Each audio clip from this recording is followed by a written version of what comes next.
Government officials insist that this... That BNC Live has been following from the beginning. A father continues his mission to find out what happened to his son. Daniel Robinson vanished in the Buckeye Desert. Daniel Robinson went missing in the Buckeye Desert. Urgent plea from a father who has scoured the vast Arizona desert himself. 4-year-old Daniel Robinson, and this is a very, very odd mystery. Daniel Robinson disappeared on June 23rd in the far West Valley. His parents, David and Melissa, need our help. I'm David Robinson, the father of geologist Daniel Robinson. His name, Daniel Robinson. And leading the search, not law enforcement, but Daniel's father, David. God knows how much we can bear, you know, and at times I feel like I can't really take but so much. Where is Daniel Robinson? And identify they were human leg bones. But you know what? It's still urgent to me as a father because, you know, we found human remains out here. David Robinson had only one thought on his mind as he drove the nearly 1,800 miles from his South Carolina home to Phoenix. I had to find my son. I also want to thank the volunteers that come out here every weekend, volunteering their time. And, you know, without these special people behind me, I wouldn't have a search.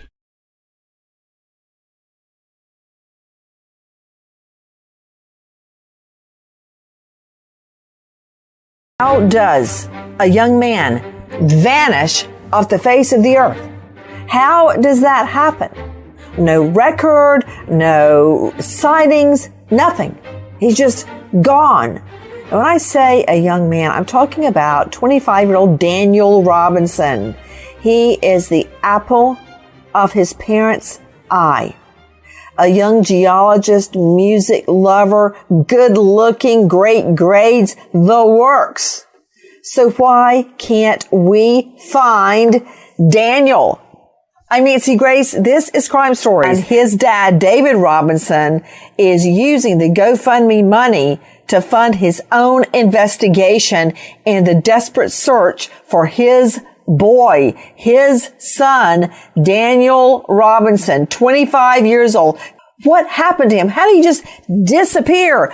David Robinson, sir, thank you so much for being with us. Tell me, when you first realized your son just hadn't called in a couple of days, that he was truly missing. Yes, my son, on the 23rd, I did get a call from my daughter. She also lives out in Phoenix.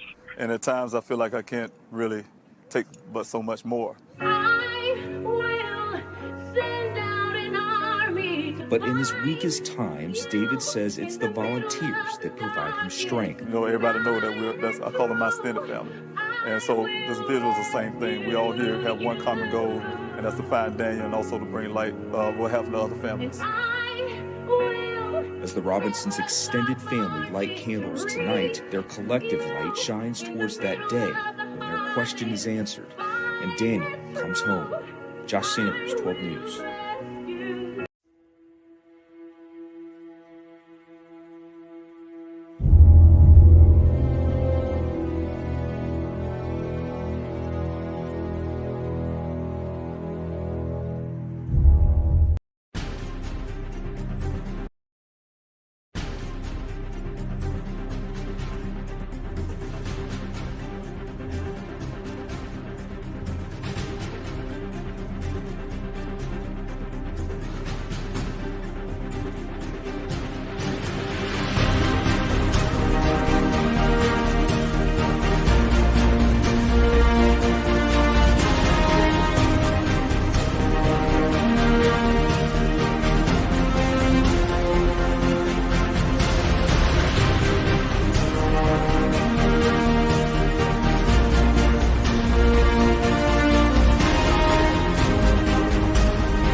When the lights and camera turn off, I will be here. When the interest and conversation fade, I will be here. When there's no one around, a father will do anything it takes to be there for his son, to protect his family.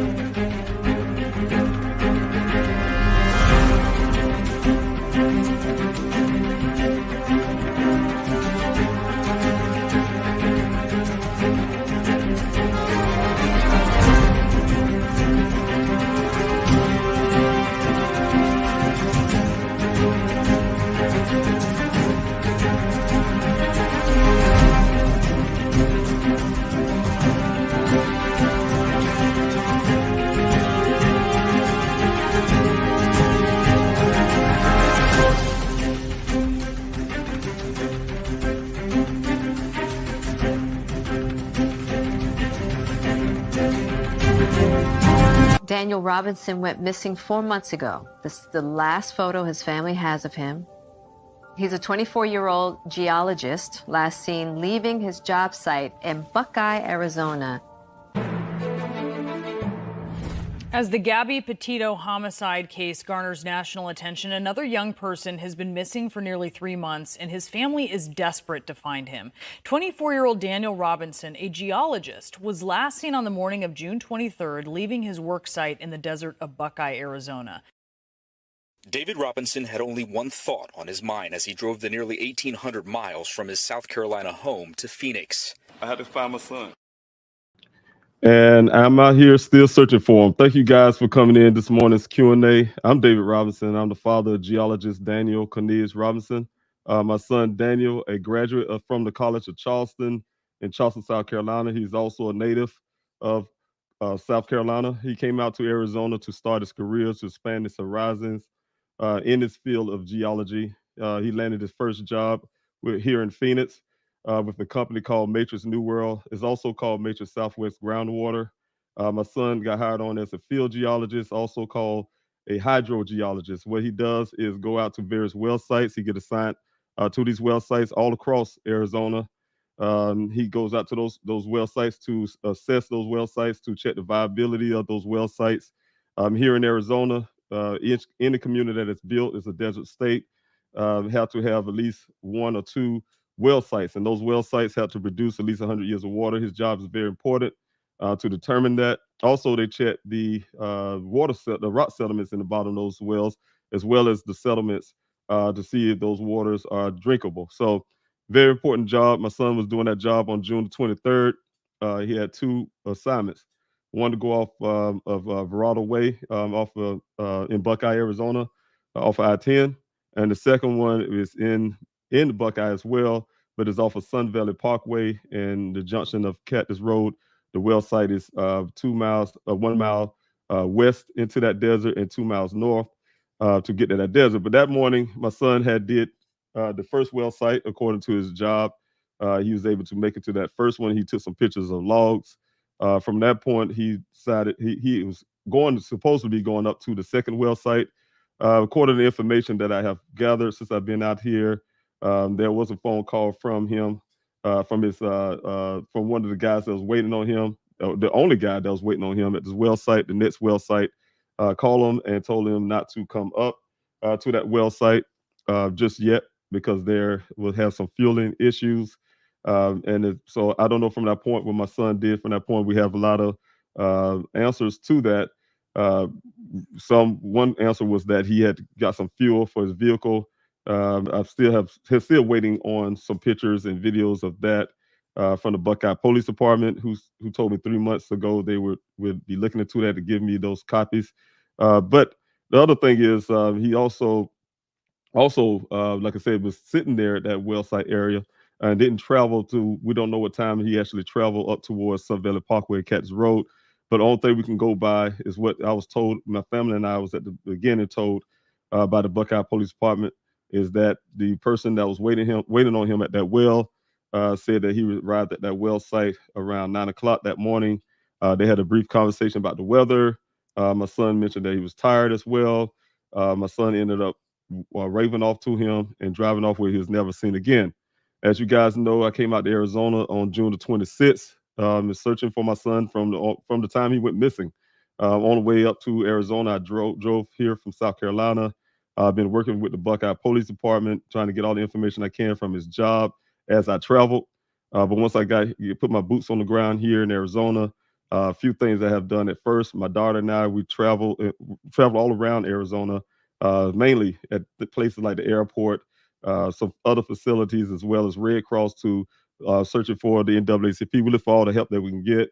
We also look for any clue that would suggest that Daniel may have taken a flight that he didn't tell us about, which would have been very out of character for Daniel.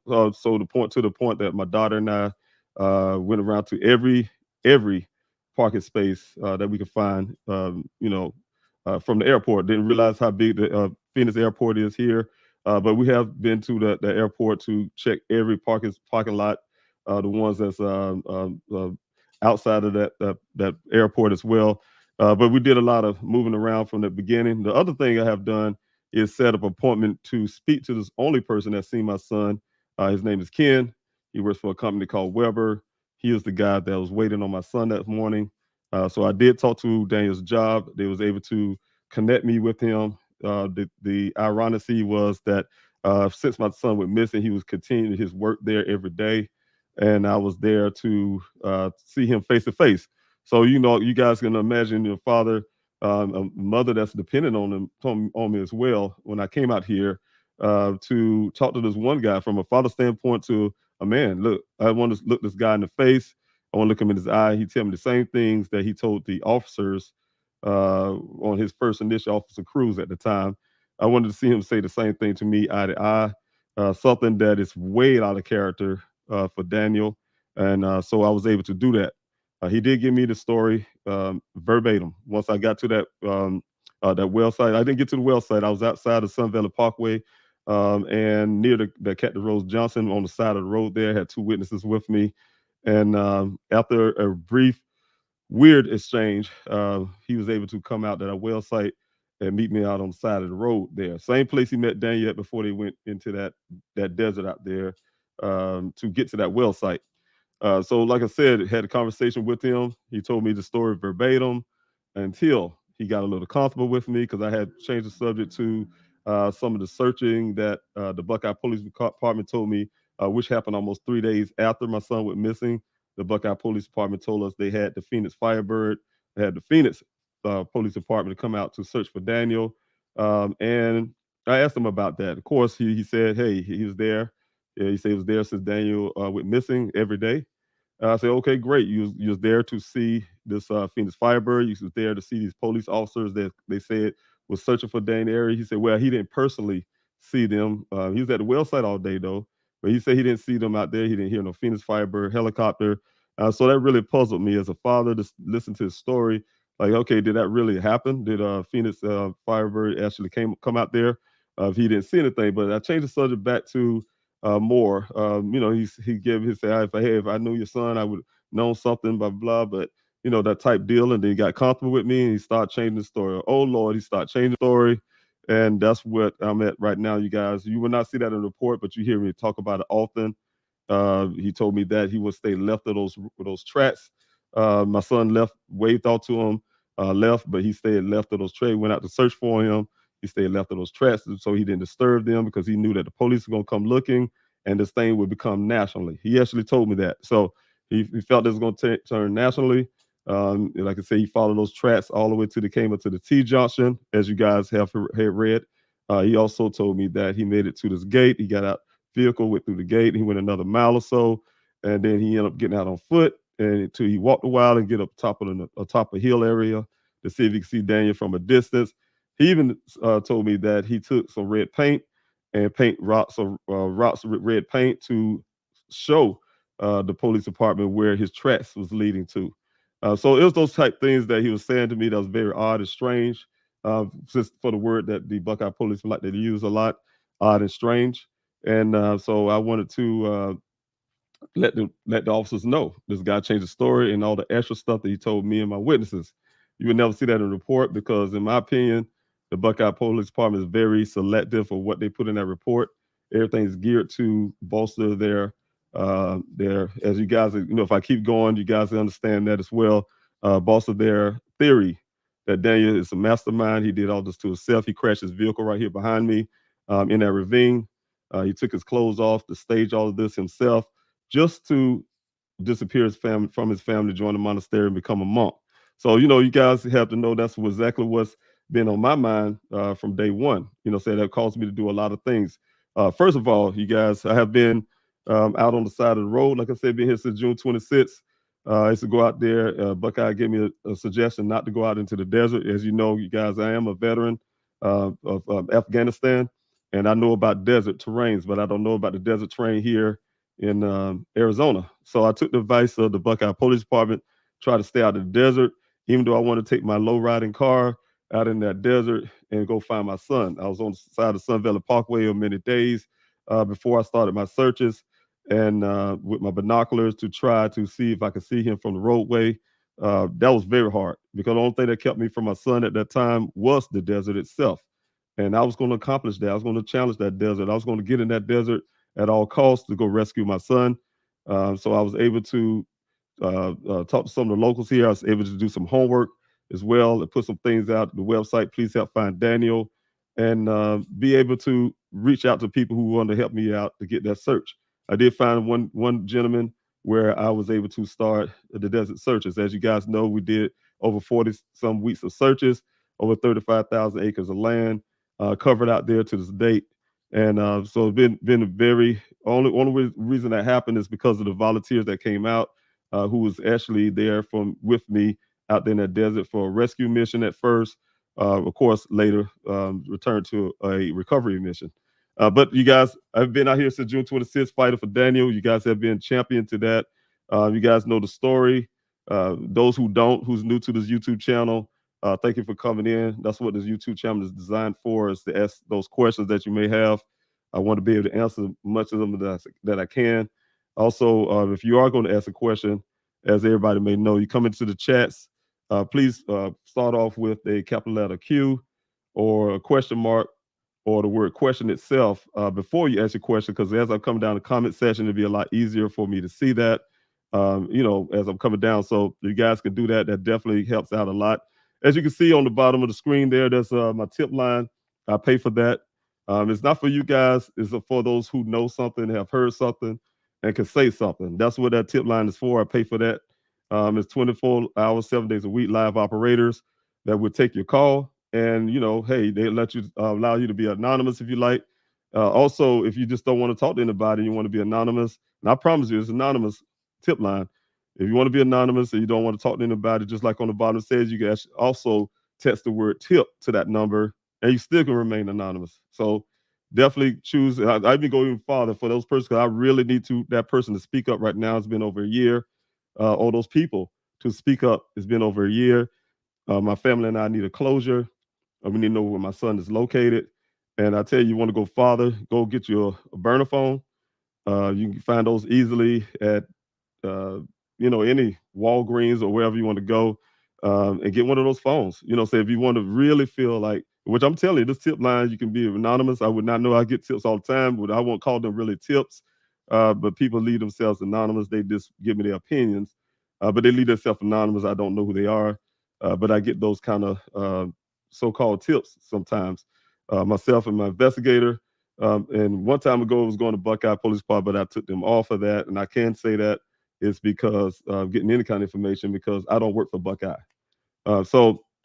But I can tell you that it's anonymous tip line. Like I say, you can get a burner phone if you like, and you can still text the word tip, and say remain anonymous. So please use that. My family and I really, really dependent on you to give us some clues, some answers, things that you may know. You may be reluctant to say something, but that's what the tip line is for.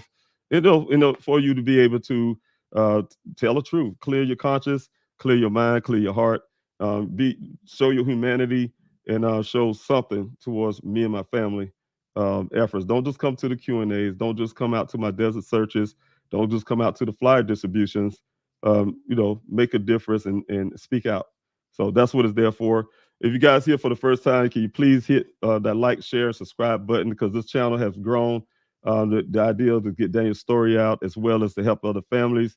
I like to have other families on. I've been trying for a while to get families on here. I had only a few, just one or two, and just really want to thank those who have come out, but those who also shared the information with me to be able to put on this Q&A.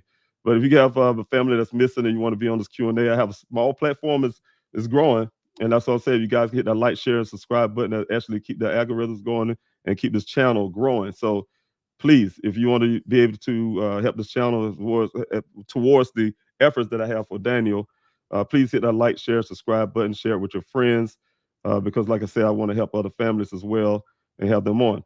I just want to talk about some of the families as well, since I mentioned that. As you guys know, I had a couple families here before on this Q&A, and one of those families is a young man named Angelo Graham, young man, a teenager who's out there missing. And this is children. This is children, you guys. I put it on last week.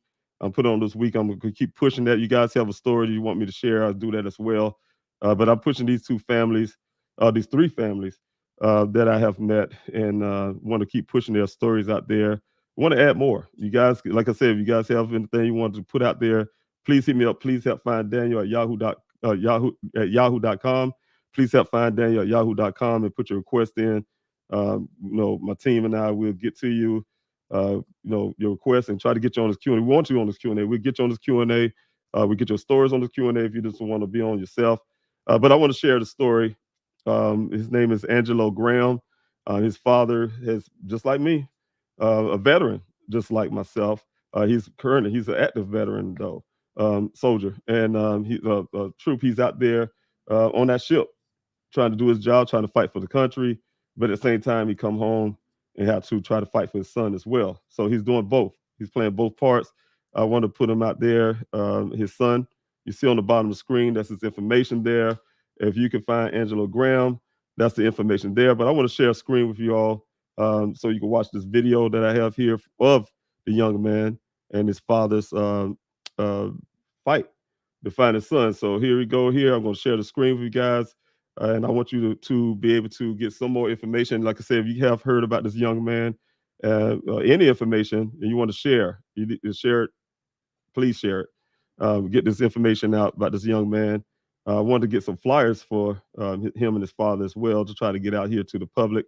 But anyway, I just want to go ahead and start this right here for you guys. I don't know if you can see that there. Williamsburg father says he is taking matters into his own hands to find his son. This is 14-year-old Angelo Graham, and he has been missing from James City County for nearly 11 months. We've been telling you about the boy's disappearance since he went missing last September. The boy's father is worried James City County police haven't exhausted every effort to find him. We'll tell you more about that in a moment. For now, Derek Graham has hired a private investigator to help track down leads and post flyers to help find his son on the peninsula. That includes this corner mart on Warwick Boulevard in Newport News. How do you feel seeing that flyer of your son on this convenience store? I'm trying not to look at it.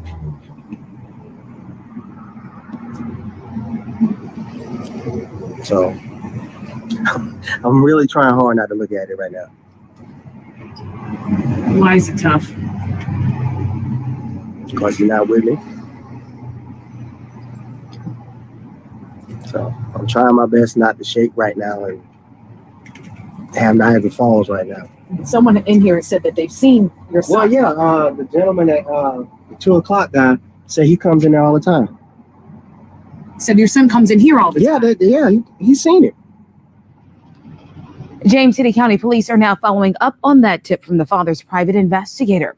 Police and the boy's father believe he ran away from home last year to be with his mother, the father's ex-wife, somewhere near that store in Newport News. Now, that's a big concern because the mother has a history of violence. News 3 investigates learned Lavetta Graham spent time in prison for stabbing the boy's father with scissors and dragging his body on the interstate on 664. She lost custody after that, but the boy has run away several times to be with her. The father says it has never been nearly this long, and at this point, he's fearing the worst. Are you worried about what's happened to him? I'm past worried. I'm scared. Now, we have reached out to James City County Police about their efforts. They say they're doing everything they can, including surveilling the mother's home. They say she refuses to speak to them about where her son could be and that they can't compel her to talk. We also asked police about using the power of social media to help get the word out. Our investigative team searched back months and did not find any posts from the James City County Police online until one was published yesterday morning after several weeks and months of asking. We did ask to sit down with the police department about their plans moving forward, but the assistant chief said they were unavailable. While police believe Angelo ran away from home, he is still a missing child. The National Center for Missing and Exploited Children says runaways are in danger too, even if they chose to leave home. They run into potential gang recruitment, certainly violence, being the victims of violence, whether it's physical, sexual abuse, homelessness, protracted homelessness, recruitment into child sex trafficking. Again, the most important thing here is that a child is missing, and police, his dad, no one can say for sure what has happened to him. So if you know where Angelo Graham is, take action and call 911. Okay, thank you all for paying attention to that story. Okay, let me get this thing off this. But thank you guys for paying attention to the story. This young man needs your help. Again, he's a child. So I know sometimes people say, hey, yeah, he's a runaway, but he's a child. He has a child mind. He don't know what's good for him. Of course, you know, he has a child mind. A lot of times children, we think we grown. We think we're adults. We think we're thinking rationally. But, you know, this young man is endangered. You already know the story. I don't want to go back over that with his mother. But he's has his father have custody of him. And it's for a reason. And he's a young man that's missing. I want you all to be able to, like I said, spread his story out there. The information is on the bottom of the screen. And please be able to share that with that family story. Mr. Graham needs your help. Again, I want to share a screen with you guys again. And this is, and I'm sharing this for a reason as well. This is his information as well. Angelo Graham, last seen September 13 of 2021. He's an active case. He's an endangered child. Just like I say, he's an endangered child. Just like that piece said, you got to remember, you know, say he's a kid. At the end of the day, he's a child. No matter you know what people may think, he's a young child. I think his current age is they have here 14, but I think he's 15 now because after September 23rd, it was a few days. He's another year older, and yes, another year older, I think, of Tennessee's birthday to make sure I got that correctly. But it says current age is 14 years old there. Black male. His hair is black, eyes black, as well as his height is 5'5", and he's 165 pounds. You know, like I said, according to the information you guys have seen on that piece there that displayed, you know, he been trying to make it back to his mom. So of course they're doing some surveillance there as well to make sure that that's not the case, because the mother's not speaking, the family on that side is not speaking, but his father is desperately trying to find his son, you know, to get him back into safety. So we want to be able to pull him back into safety ourselves. So if you got any information, you guys have any information, don't forget about that, Mr. Graham's son, Angelo Graham. You can share his story, look it up on the Google. You can get information on the bottom of the screen. That will help out as well. I do have another family that I want to also put their information out here as well. And that family, as you guys know, Mr. Risto, you see the information on the bottom of the screen. I will be sharing his story as well. He went missing. Let me see if I can get the information here for you. He went missing out here in Scottsdale, Arizona. But I want to put up a video as well. His father want that out there, and I want to be able to share it with you guys. He sent that to me, and I want to be able to put it here on the Q&A. Again, you guys remember some of these stories, but put it out here on the Q&A to share the stories, try to get this man home. Again, I'm talking about this in a minute, but Mr. Easto, he definitely fighting for his son. He's fighting for his son, and I tell you guys, no matter how old we are, how young we are as adults or not, our parents love us the same.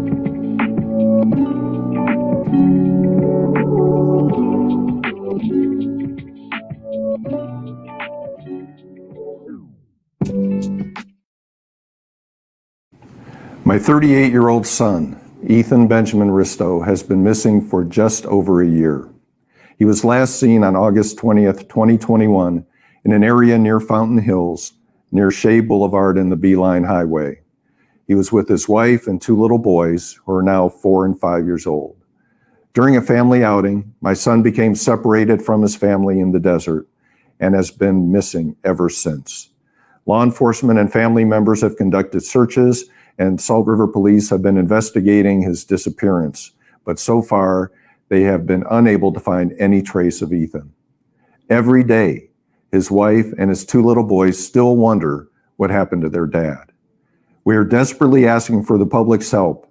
Maybe someone out there saw something or knows something, anything that can help find Ethan.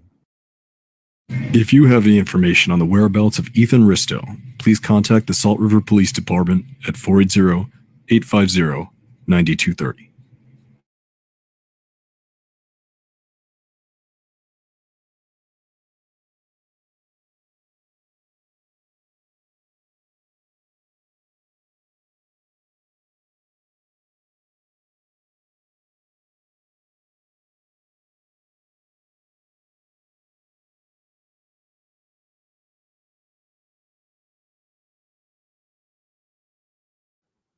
Again, I have a problem with taking my mute off.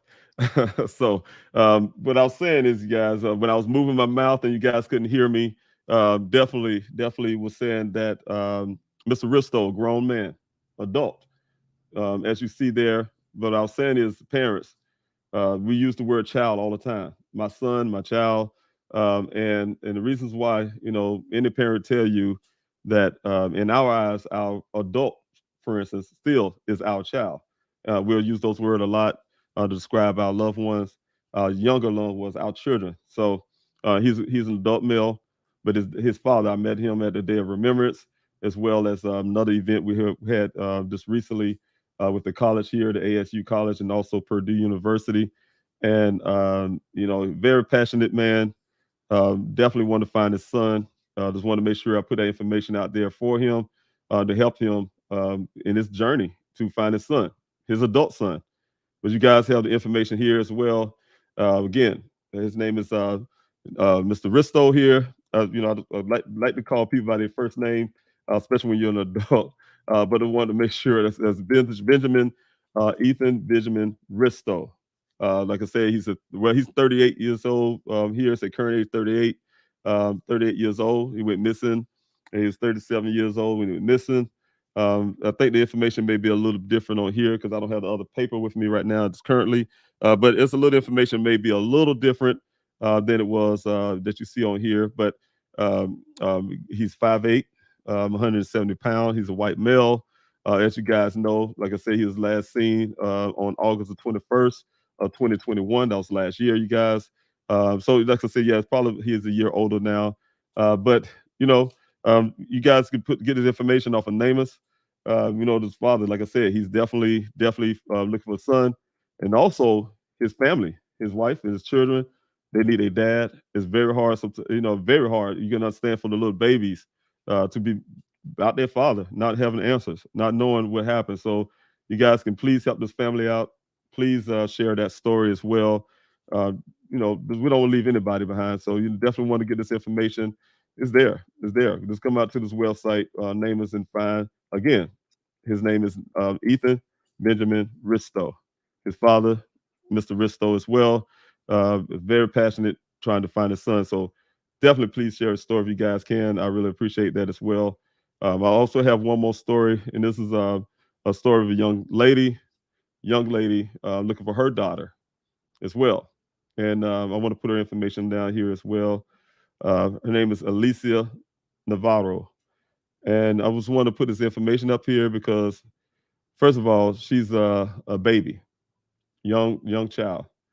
And I want to get this thing set straight real quick here, guys. But young child, been missing for 2 years, for a good length of time. So I want to be able to share her story as well. And definitely I need you guys to really pay attention to that as well. Part of the noise in the background Let's see if I can get that going off of here real quick. I really apologize, you guys. Sometimes those commercials will jump up on the screen. So see if I can get this thing stopped here. But sometimes, yeah, this thing pop up on the screen. I think I'm frozen up myself. I'm having a little technical difficulties here. So if you guys see the frozen screen, I will be back. It will stop and come back and catch up in a few minutes. Let me see if I can get it going.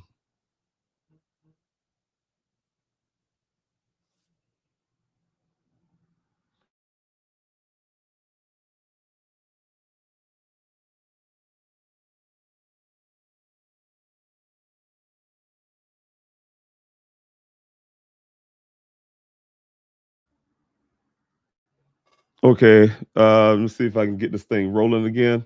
If you guys can bear with me, I think I'm having some type of technical issue here. Just want to keep this Q&A going.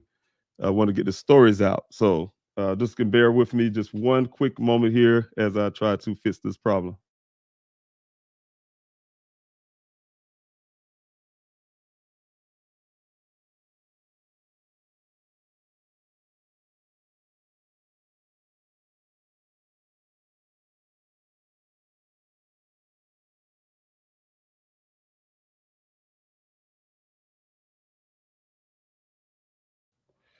Okay, everybody, I'm going to attempt to go ahead and play this video that I want to show. My screen is frozen, but I am getting feedback that you guys can hear me.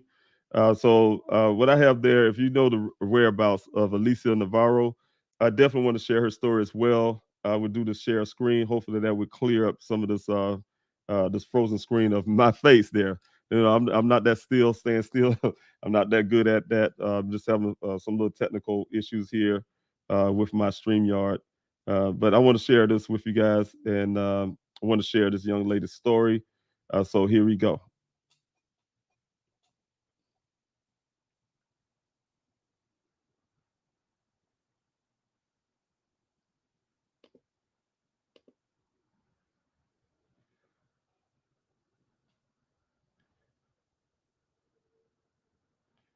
Okay, well, I'm still having this difficulties. Let's see here if I can get this thing straightened out here.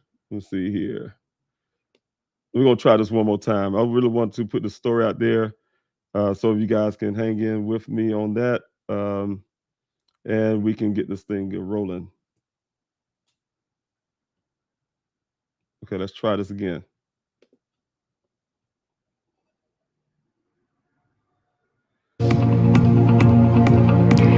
Tonight's big story, an anniversary that no parent should ever have to face. This week marks 3 years since 14-year-old Alicia Navarro disappeared. The only clue the Glendale teen left behind was a note telling her mother that she would be back. Even after all this time, Alicia's mom refuses to give up hope, believing her daughter will keep her promise and come home. Team 12's Chase Golightly has the story.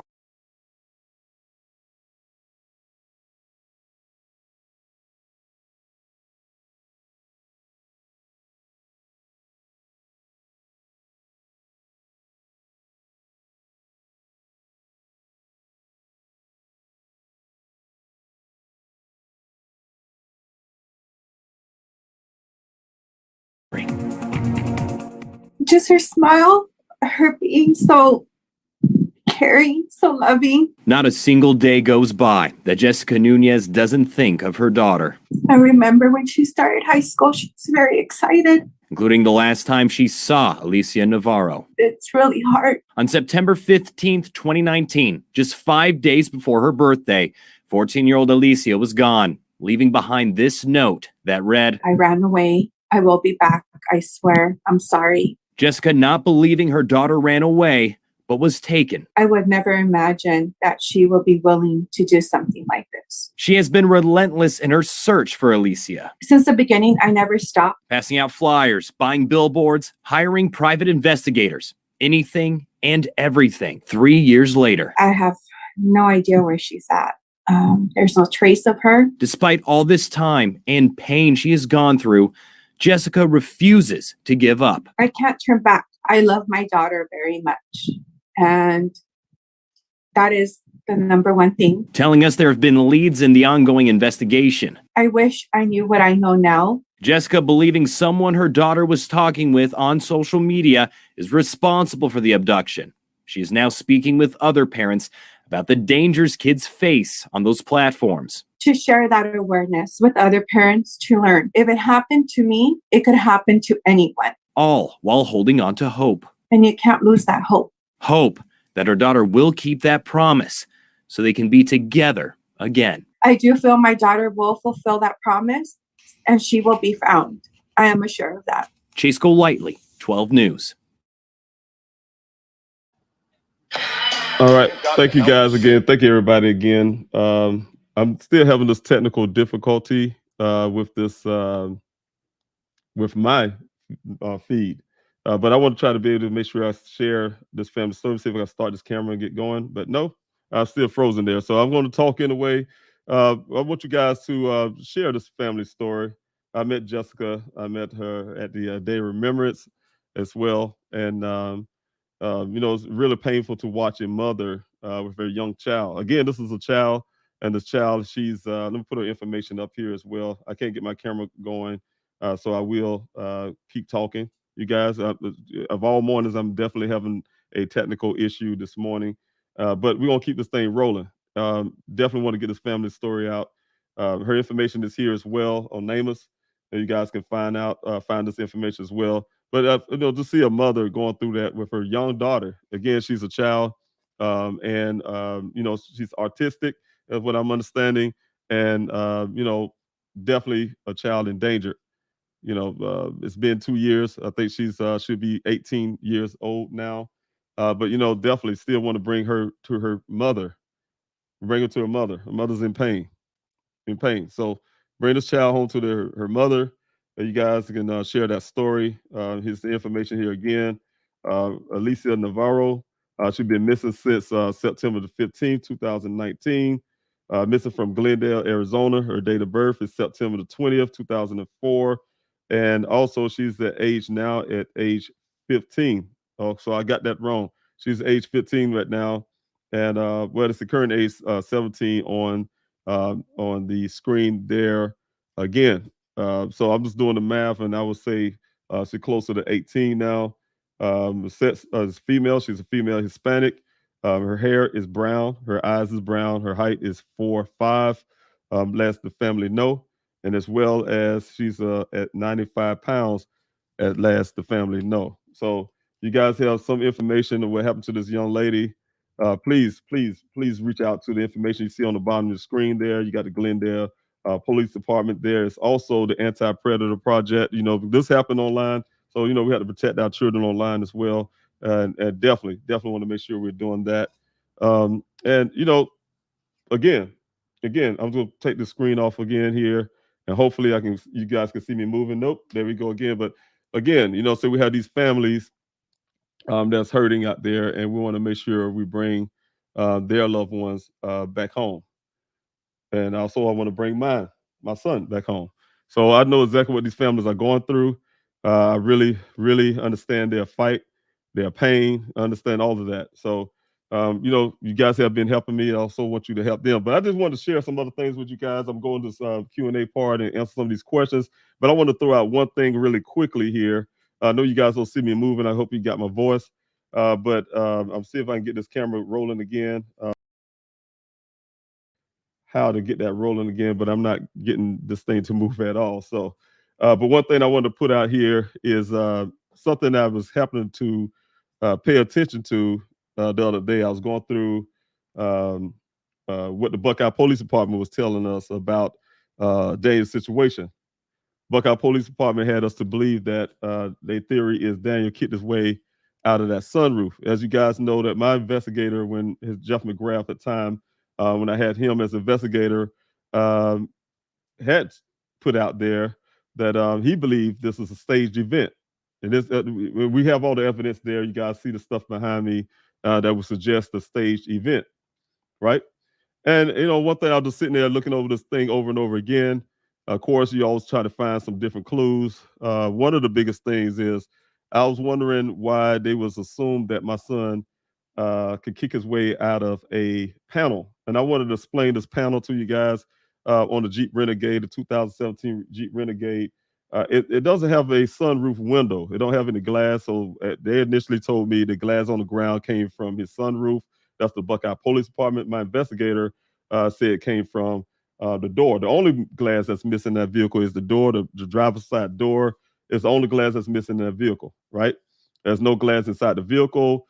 So he felt that it happened with the door open somewhere because there's no glass in the vehicle. You got little small, tiny pieces of glass here and there, but not enough glass to say that glass busted out on that driver's side, right? But there's some glass on the ground. You guys, the way I examined that glass on the ground, that looks staged as well. It don't look like that way anymore. If you guys go out to Sun Valley Parkway, go to that crash site, you will see that little fragments of those glass, but it don't look like it was originally. Originally, that glass looked pretty much intact. Of course, it was crumbled up. It was intact. But when I say intact, if you look at the ground and look at that glass, it was the shape of a window or something, right? But it's almost like somebody took something and kind of banged it there in the dirt, right? So what I'm saying, it was shaped of the form of some type of glass. So if a glass breaking out of a vehicle, it's not going to just break and just land perfectly on the ground in that shape. It'll be all over the place, in my opinion, especially a violent so-called rollover. The second part of that is, like I said, you guys go to that scene, you will not be able to collect those glass because and see the way I have saw that at the beginning. It's because people were collecting the glass. I mean, I don't know why people do that, but when I had the desert searchers out there, people was actually going out there getting souvenirs, what they call it. Going out, they want to come out and grab the glass and take it on for souvenir, take it home or whatever they do with it, But what I wanted to point out, the reason why I'm bringing all that up is I wanted to point out one thing. I wish I can get the screen going. It's kind of irritating to see myself frozen that way, especially in that pose right there with my mouth kind of half open. I'm just joking with you guys, but I really want to be able to see, y'all can see my face as I'm talking. And one of the things is I was looking at this, like say that panel, and just listen to this police department. It's often that we have some type of superhuman strength and things like that that'll be portrayed about us. But one thing I was looking at, they say the story they told me, the Buckeye Police Department said, "Hey, look, your son, the car twisted and rolled and flipped." I mean, I wish I had the screen move so you guys could see how I'm moving my hands. But that's the angle that he was coming at me. And it sounds really devastating. And then he said, well, the good news is, Mr. Robinson, he didn't sustain any injury. The reason why we know that, because we didn't see any blood in the vehicle, right? He had a seatbelt on. We believe he had a seatbelt on. We knew he had a seatbelt on because the way seatbelts lock when a vehicle is in a violent crash or something or other. It locks, right? In the position it locked in. They say they believe he kicked his way out of the sunroof. He had severe head injury. They told me he had a severe head injury, and he kicked his way out the sunroof. And when he got out the vehicle, they told me glass. He kicked out the sunroof glass, and that's what the glass is on the ground. And once he got out the vehicle, a brain injury make you feel hot, and he started shredding his clothes off. 3 feet away from him, shred his clothes off, and that's why the power. Because he asked me, stopped me, say, "Mr. Robinson, do your son wear boxes of briefs?" My son is a grown man. How would I know that? But no, I don't know anything like that. Well, everything on his body is taken off, from his underwear down to his socks, on the ground, right? All that is on the ground. So one of the things for me, just looking at that, everything on the ground. But he said he went to describe his father, saying, "Look, your son had a severe brain injury. A brain injury has caused you to feel like you're hot, and you shred your clothes off, and we believe shred his clothes off. That's why it's there in the pile. He wandered off under a tree somewhere to cool off, and some wild animal probably got him."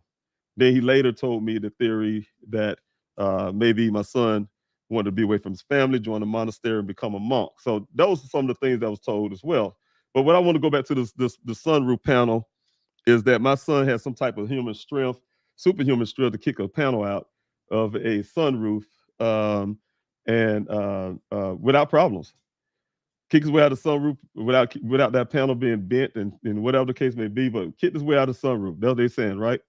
But I want to share this one video with you guys. Let's see if I can get that going.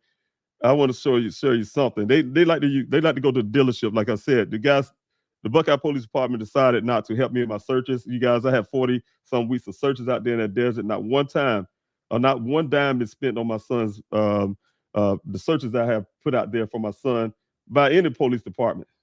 No police support at all. Period. You guys, it's all volunteer. You guys have been helping. And what I'm saying is, they took that same money that I've been begging for doing my searches. You guys have been, y'all know that. I'm asking for drones. I've been asking for the police department to help me go look in these wells, these mines, to bringing their cadaver dogs out there, to you name it, right? They would not do it. We're not helping at all. I had to get the mayor of Buckeye, the whole city council, city manager, any of them, even to this date, write me a condolence letter or something. Even though I'm reaching out to them 1,000 times, that's Buckeye. That is the whole city of Buckeye. Didn't come out there one time. But you guys noticed that, right? Here I am.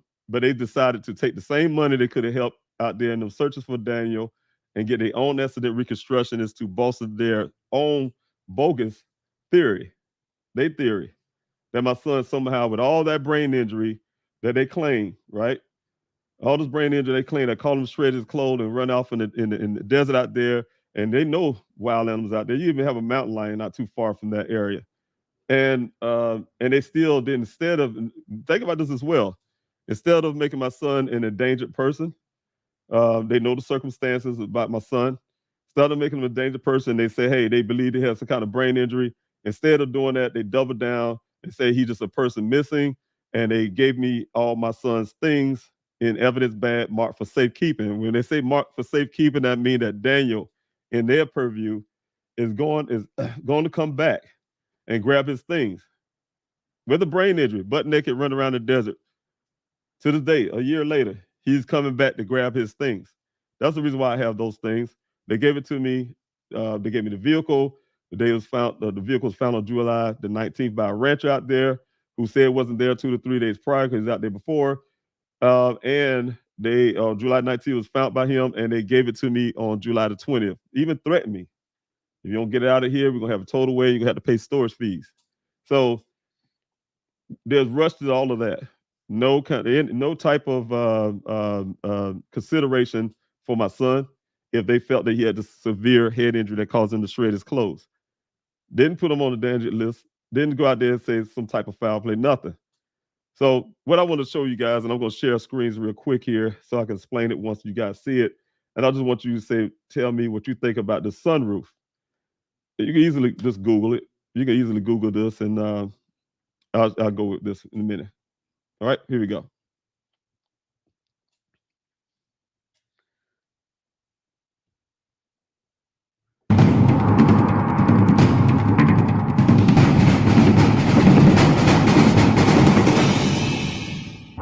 Hi, my name's Paul. I'm one of the sales professionals here at Croton Auto Park.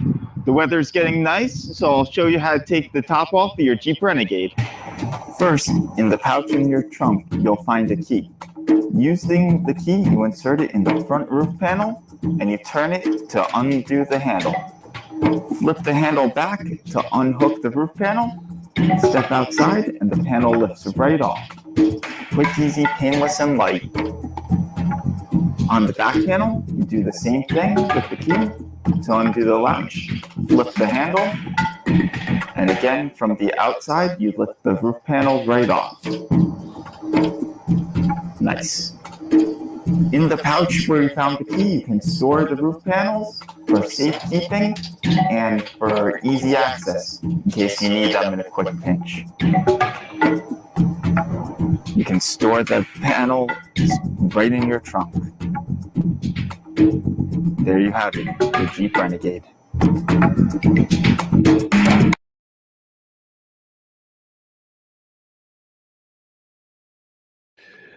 The reason why I shared it with you guys, I meant to turn the mute on. It probably been a little echo. But what I wanted to show you, and the reason why I was pointing this out on this video, is you guys, if you was watching, I don't know if the audio was really great, but if you guys was watching, you can see that it's an effort that you have to do to be able to get that panel off. Any of those panels. It don't just kick off. You can't just kick those panels out of there, right? and you need a special key that's stored in the back of that vehicle to take that panel off. So how in the hell did the Buckeye Police Department feel that he kicked his way out of sunroof with the panel? A panel is not glass, you guys. I'm making that clear. It's not glass. It is a panel. He used his superhuman strength to kick his way out of a hard metal panel that is locked down in that vehicle with a key that you have to use from a trunk. So again, I'm gonna go back. My investigator felt that this is a stage event, and he put all the hard, tangible evidence there, physical evidence there, that he examined himself to say it was a stage event. And also, a couple things I mentioned to you guys as well. This vehicle sitting on the side. I wish this video of my feed was moving right now. I apologize, you guys. I'm still having that issue. But the thing, same as that thing, the vehicle sitting on the side. I wish I could pull some of those pictures up so you can look at this picture behind me on the green screen there. But this vehicle sitting on the side, right? And they also had this hard hat. And they've been very clear to point that out to me for whatever reason. Oh, the vehicle being out there the whole entire time, Mr. Robinson. Because there's a hard hat in the vehicle filled with rainwater. Now, the hard hat is in the back seat area. And it's a couple things about that I told you guys before. This is the Buckeye Police Department. Hard hat in the back seat, right? Only windows busted out in that car. You can look behind me. I wish I could move my head because the screen is frozen, but only windows busted out in that vehicle is the driver's door. That's the only glass that's busting out in that vehicle, right? So rain can access the front end of that vehicle if it was raining. But it's not going to be able to, at the angle of that sunroof, it's not going to be able to go into that back seat as much at all, period, from that angle from the side of the car. So we know if any rain will go in that vehicle, it's going to come from the top down because rain comes from the sky. It don't come from sideways. It don't run horizontal, it runs vertical. And we all know that, right? So they said, hey, this hard hat filled with rainwater, right? Somebody poured water in that hat, in my opinion, because one thing they messed up, sometimes when people do things, they mess up. And one thing they messed up on is there was a business card sitting in that hard hat with water in it. They took a picture of. And, anybody you can take a business card right now, you guys, if you have a business card or any kind of card, and you get you a cup of water and you put that card in that cup of water and tell me what happened an hour later to that card. It started dissolving. It turned to pulp. That's how they make paper. They take these wood trees. I know because I used to be a truck driver, go to these companies, and they'll take them trees, them rotten logs, and they'll turn it to pulp in these big old things of water, like swamps, and get those woods soft and make paper. And go back to that form, to a pulp form. And those pictures that it showed me, the card is intact as if somebody put it in there at that moment. So I just wanted to point that out. This panel is something that Daniel would have to. You telling me the vehicle roll, twist, and all that kind of stuff, right? And he supposedly had a head injury, but he was able to somehow get out that vehicle, go to his back or crawl in the back some kind of way, go find his key, and open this panel. Unlock this panel and then kick the sunroof just to escape the vehicle. I don't believe that. It just don't make sense to me. They had to answer to a lot of questions when they come up with these theories and the reasons why they come with these theories. Because everything, like I told this one department that I've been pushing you guys, I do a whole lot of work in the background. Those don't be on Q&As and, like I said, look from the searches, but also fighting in other ways too. Talking to these law enforcement agencies and stuff is one thing for sure. Daniel is a person. First of all, I kind of lost my train of thought on that, but Daniel's a person. He's a person, and he deserved the same disrespect as if Daniel was a police officer that went missing. They had to have the same due diligence, the same fire, the same everything to that they would for anybody else. So that's what I'm looking for. But the thing is, like I said, they rushed to say that Daniel kicked his way out of the sunroof without any kind of evidence. They don't far as I'm concerned, the Buckeye Police Department don't care about evidence. They say, hey, we need evidence. You don't care. You're not looking for evidence. The evidence right there. My investigator gave you everything. Gave you everything, all the evidence that you need. What else do you need? They want so much. What else? What other evidence they feel that they need, right? But they're not looking for evidence. Because the reason I know they're not looking for evidence, because they took that same money, again, you guys, hired their own private investigator who have never seen my son's vehicle, never touched it, never smelled it, never tasted it. I will say that, try to be facetious, but never smelled it, tasted it, did anything, didn't examine it at all. Didn't even ask me. I have that vehicle. Didn't come look at the vehicle, didn't ask, hey, Mr. Robinson, let me look at this vehicle, let me see this damages. I doubt if he even came out to the crash site, because if he did, he would have did the same thing as me and my investigator have done. We tried, trust me, a vehicle to get up that heavy vehicle to get up that terrain, up and down. People haven't been out there. They don't know how that terrain is made. It's up and down. So person, oh yeah, he drove his way in there and blah, blah, blah. You know, you have all kinds of theories out there. The people they don't have enough information to make these theories, but they make them out there because they haven't been out there to that crash site, that area. Up and here, up and down here on the terrain that's bouncy. You got holes and, divots, and you got brush and all this kind of stuff that vehicle had to go through just to get up to 35, 30-something miles per hour. Even 28, you can go 25 miles per hour. Impossible with the distance that was on that area before you go down into the terrain, down in that ravine.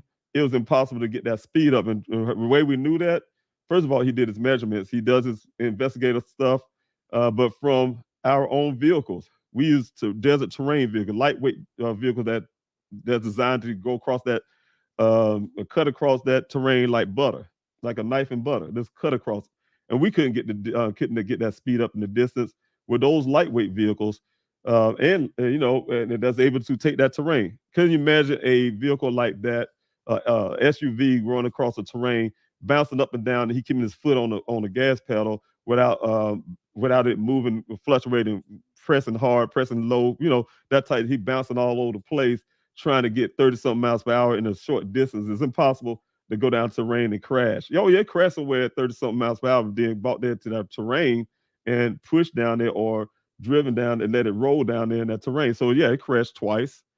But anyway, whole matter is, I just wanted to put that out to you guys about this, the sunroof. It is dawned on me on that. It's very critical to my case of why the Buckeye Police Department feel no need and try to do everything they can to say that it happened there. I remember even Chief Hall came out to only one search. Him and the rancher came out to one search. When his vehicle on July the 19th was given to me on the 20th, I still had a search going on that weekend. You guys already know I've been out here in Arizona doing searches out there in that desert, 118 degree with volunteers. We're out there working hard, trying to rescue Daniel. And we definitely been out there working hard. And they knew this. The Buckeye Police Department know that. I invite them to the searches on the front page of my website. Rebecca and I made it even clear. I had to start changing the language on that. The Buckeye Police Department is welcome to all my searches. They didn't take up that offer, but they came out to that one search. After that vehicle, they called me and said, hey, Mr. Robinson, that vehicle was found on July the 19th. I asked them why they didn't tell me that day before, because they told me over 24 hours later on the 20th. And they say, oh, because we didn't want to disturb your sleep. What kind of ludicrous stuff is that when I'm out there in the desert searching hard for my son during the weekdays and the week, and you talking about you worrying about my sleep when I'm looking for my son? That was an excuse, right? But I'm saying is, the guys, it is ridiculous. This department, but anyway, they showed up to my searches on the Saturday. On that Saturday, I still had my search. That following Saturday, after that vehicle showed up and they gave it over to me, I still had a search out there. I didn't cancel my search. I didn't know what this. I'm telling you, the rude part is the Buckeye Police Department never showed myself or my family where this crash site was located. Right? They just gave me a map. So it gave me two maps and one picture of the damage. And I say, hey, have a good day, pretty much. Like I told you guys, you know the story.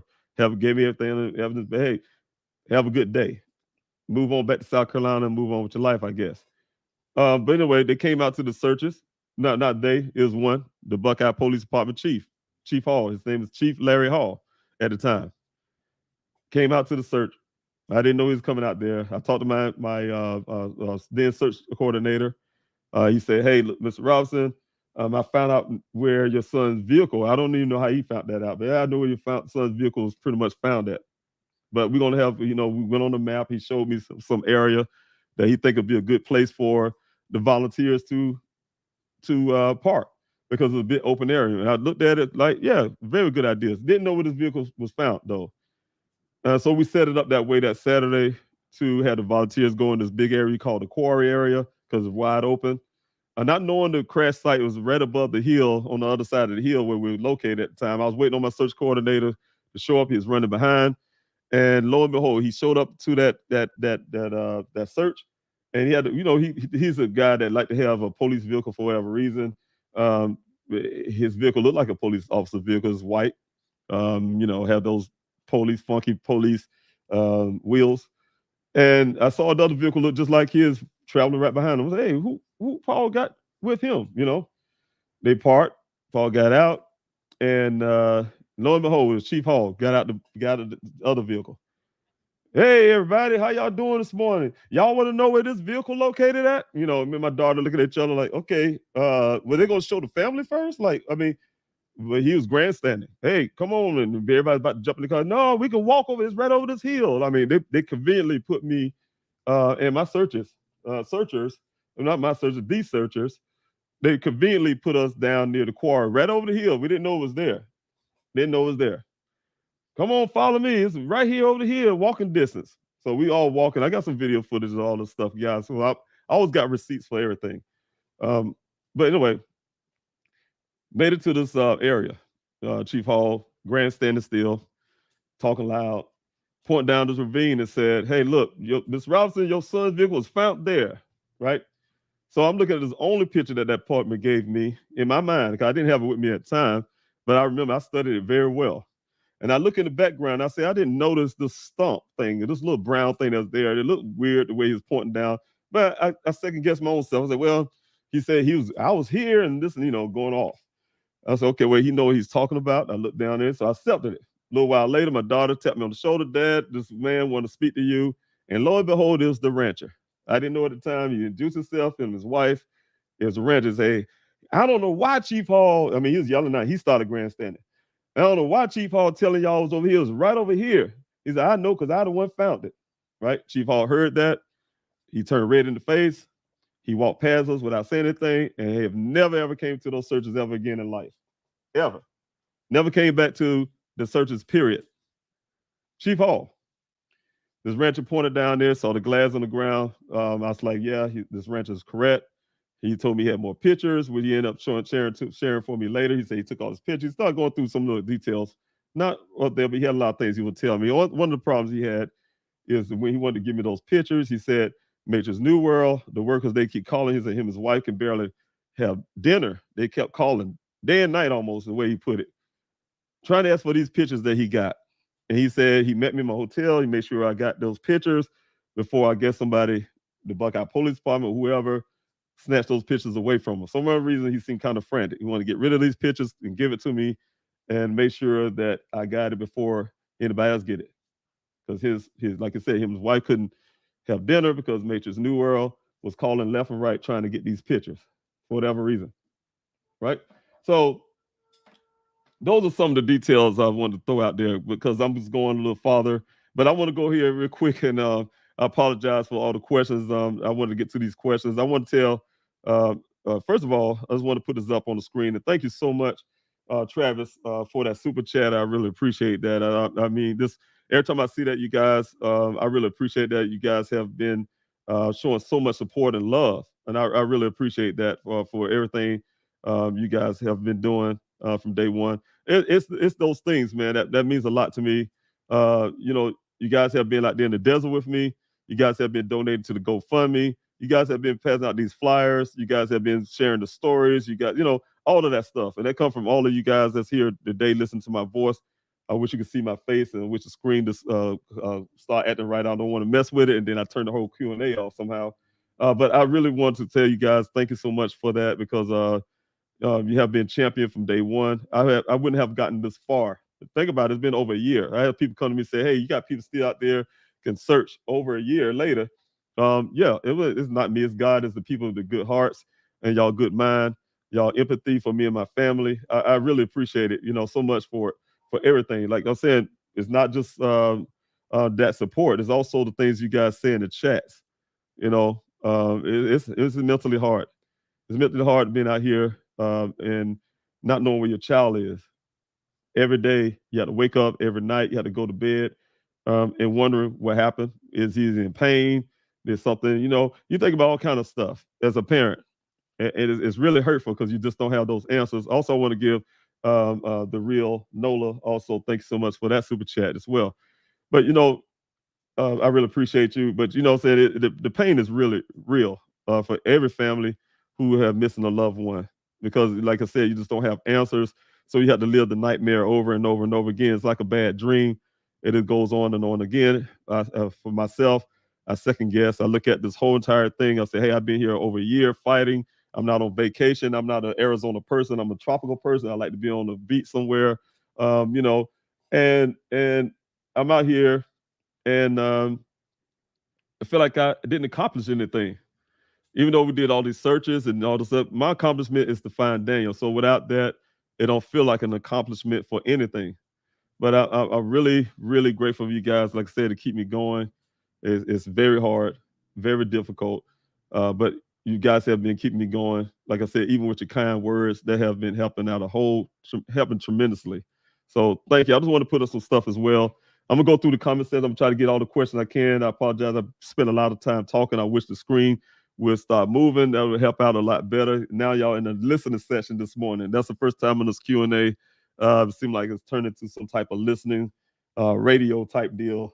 So I apologize to you guys. I'm just looking at the screen and it's really I don't want to mess with it and turn the whole Q&A off. I'm not that technically savvy. So, of course I don't want to mess something up.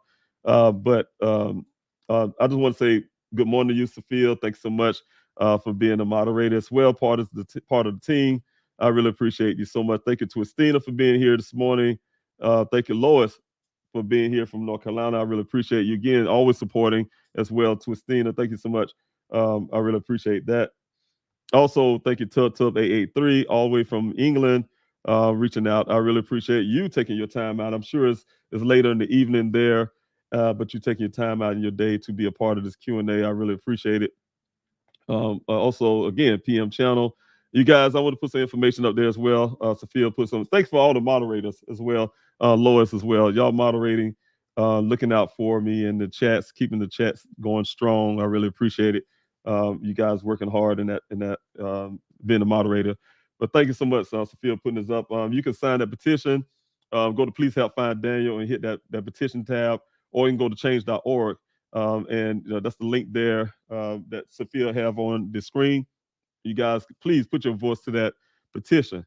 If you believe in everything you go through, look at all the updates I have been doing on that petition.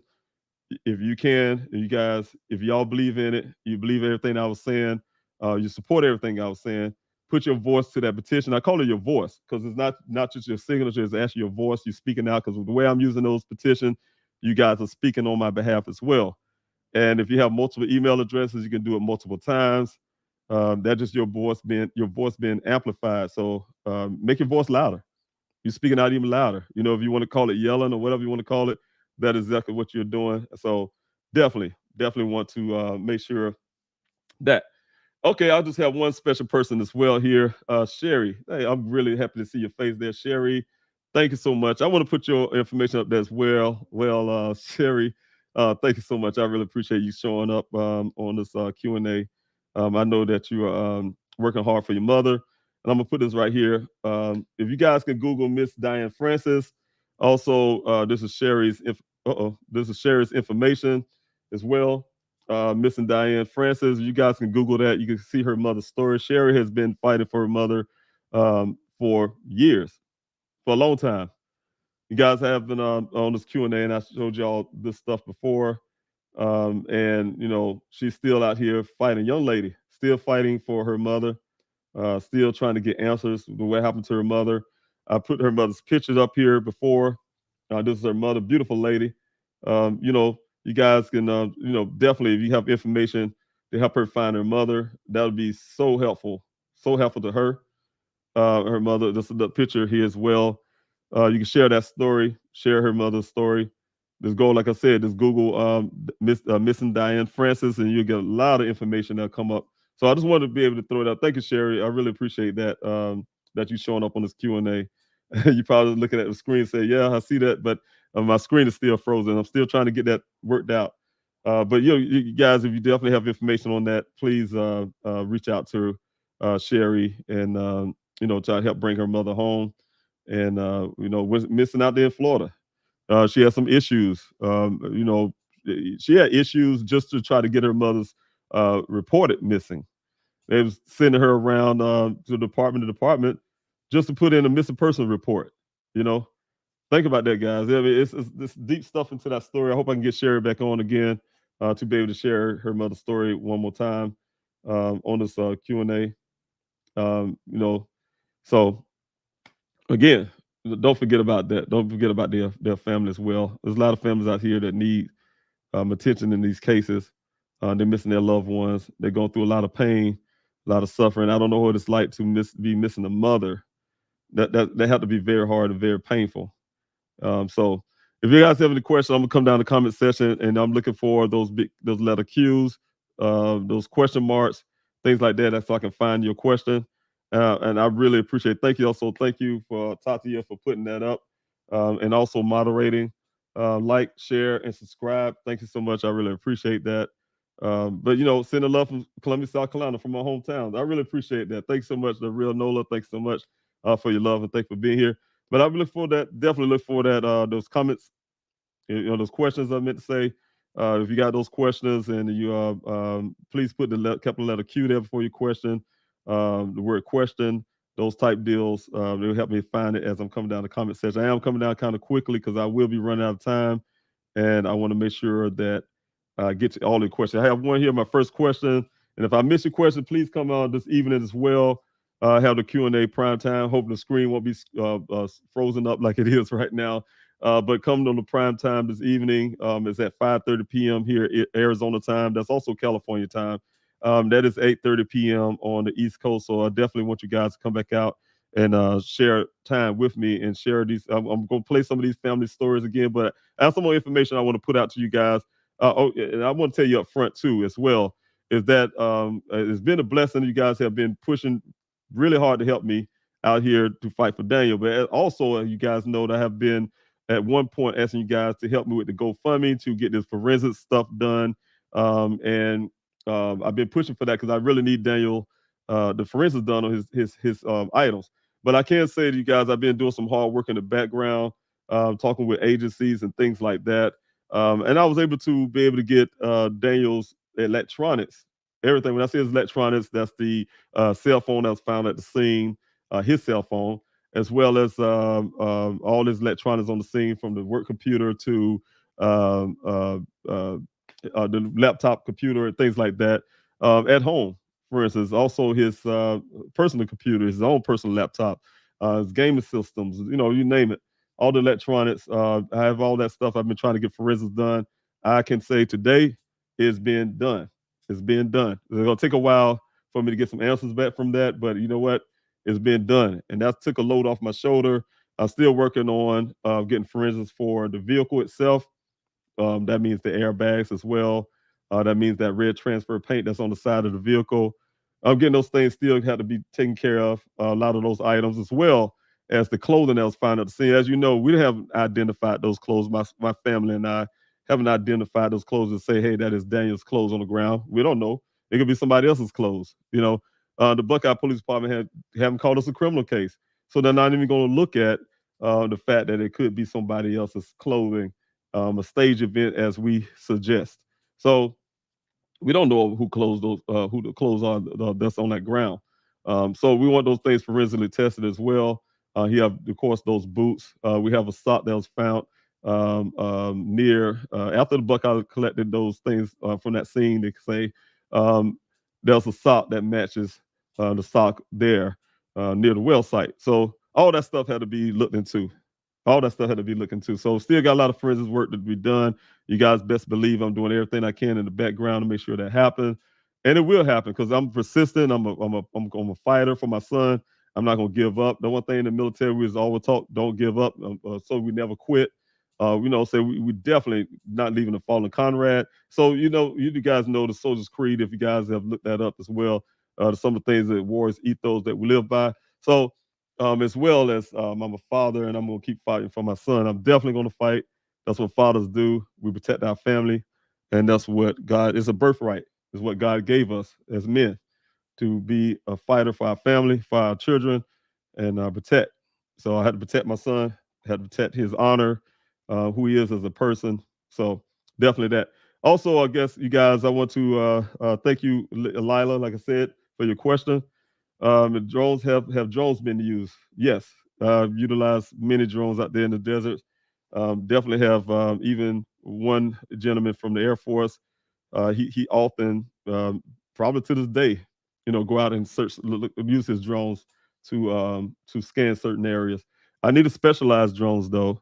I needed those really bad. I was pushing that really hard, trying to get the funding for that. Scared, really afraid to spend GoFundMe money when I was definitely doing those searches out there to purchase those very highly expensive equipment.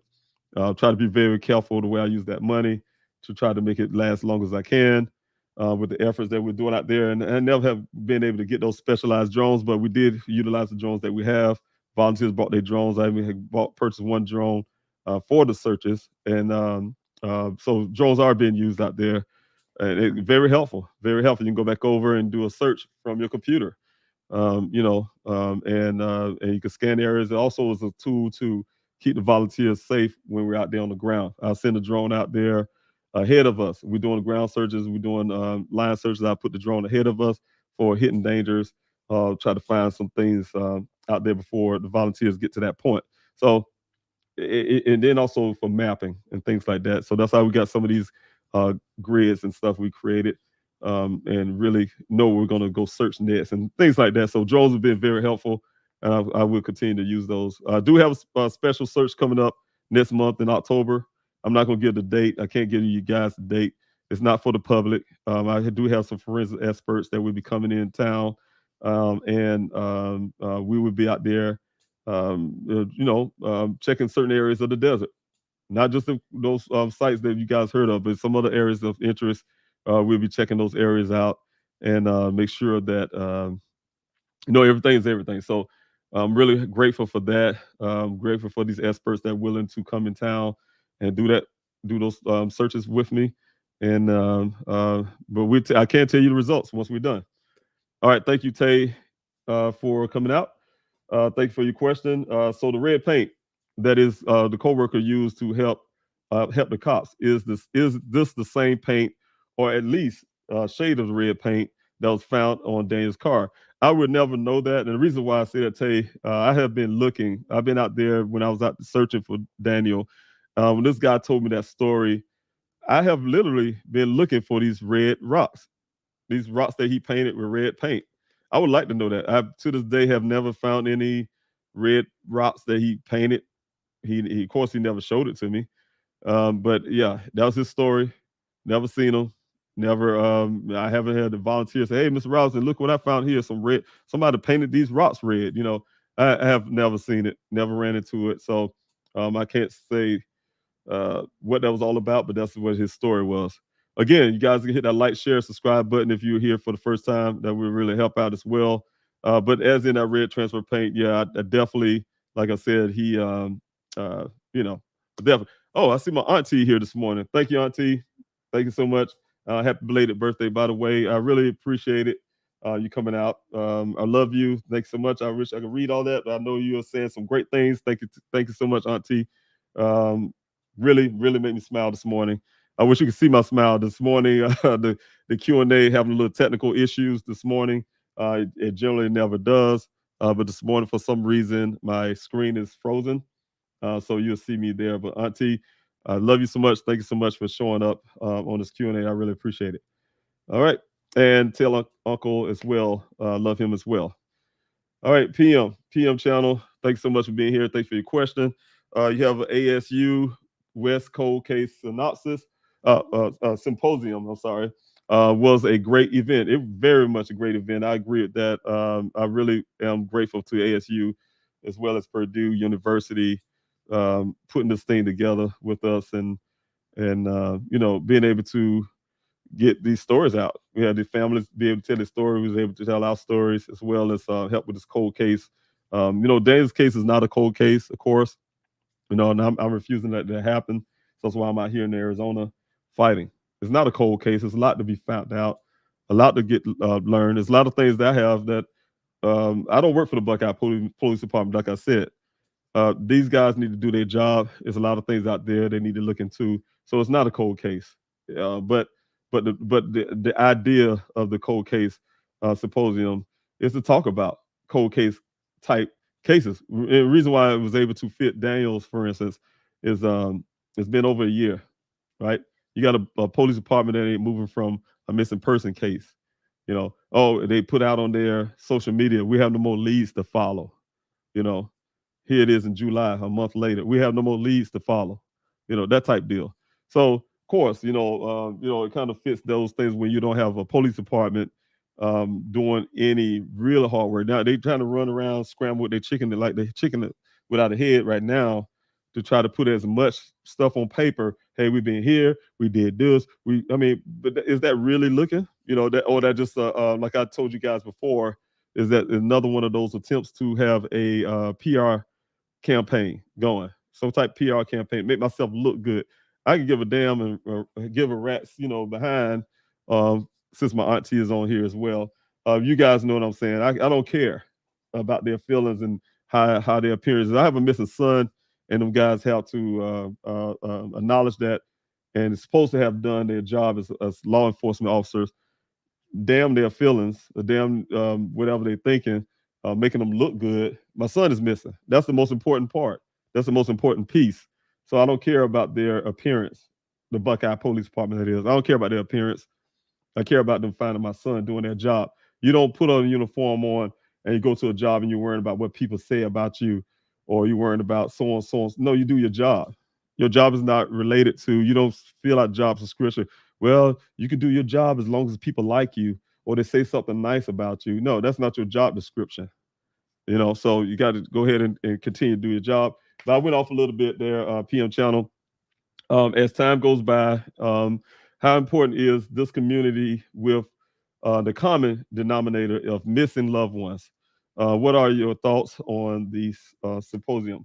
I really, really think it was very good. I know that they're going to be doing it yearly now, and it's going to really help a lot of people, especially the students that's in that program as well. They'll be helping them as well. They could kind of get the side of a family, what families have to go through as well, having a missing loved one, and the way that policing a lot of times reacts to those cases, especially how those cases become cold cases, that type deal. So, you can take that, everything that we have contributed as families of the missing to that cold case symposium platform. So as time goes by, yes, it's very important for the community, especially the college community, because you got a lot of people in college who's whether they're going to be forensic scientists, you name it, they can hear some of these concerns in the way that families approach this thing. So they'll be able to be more empathetic.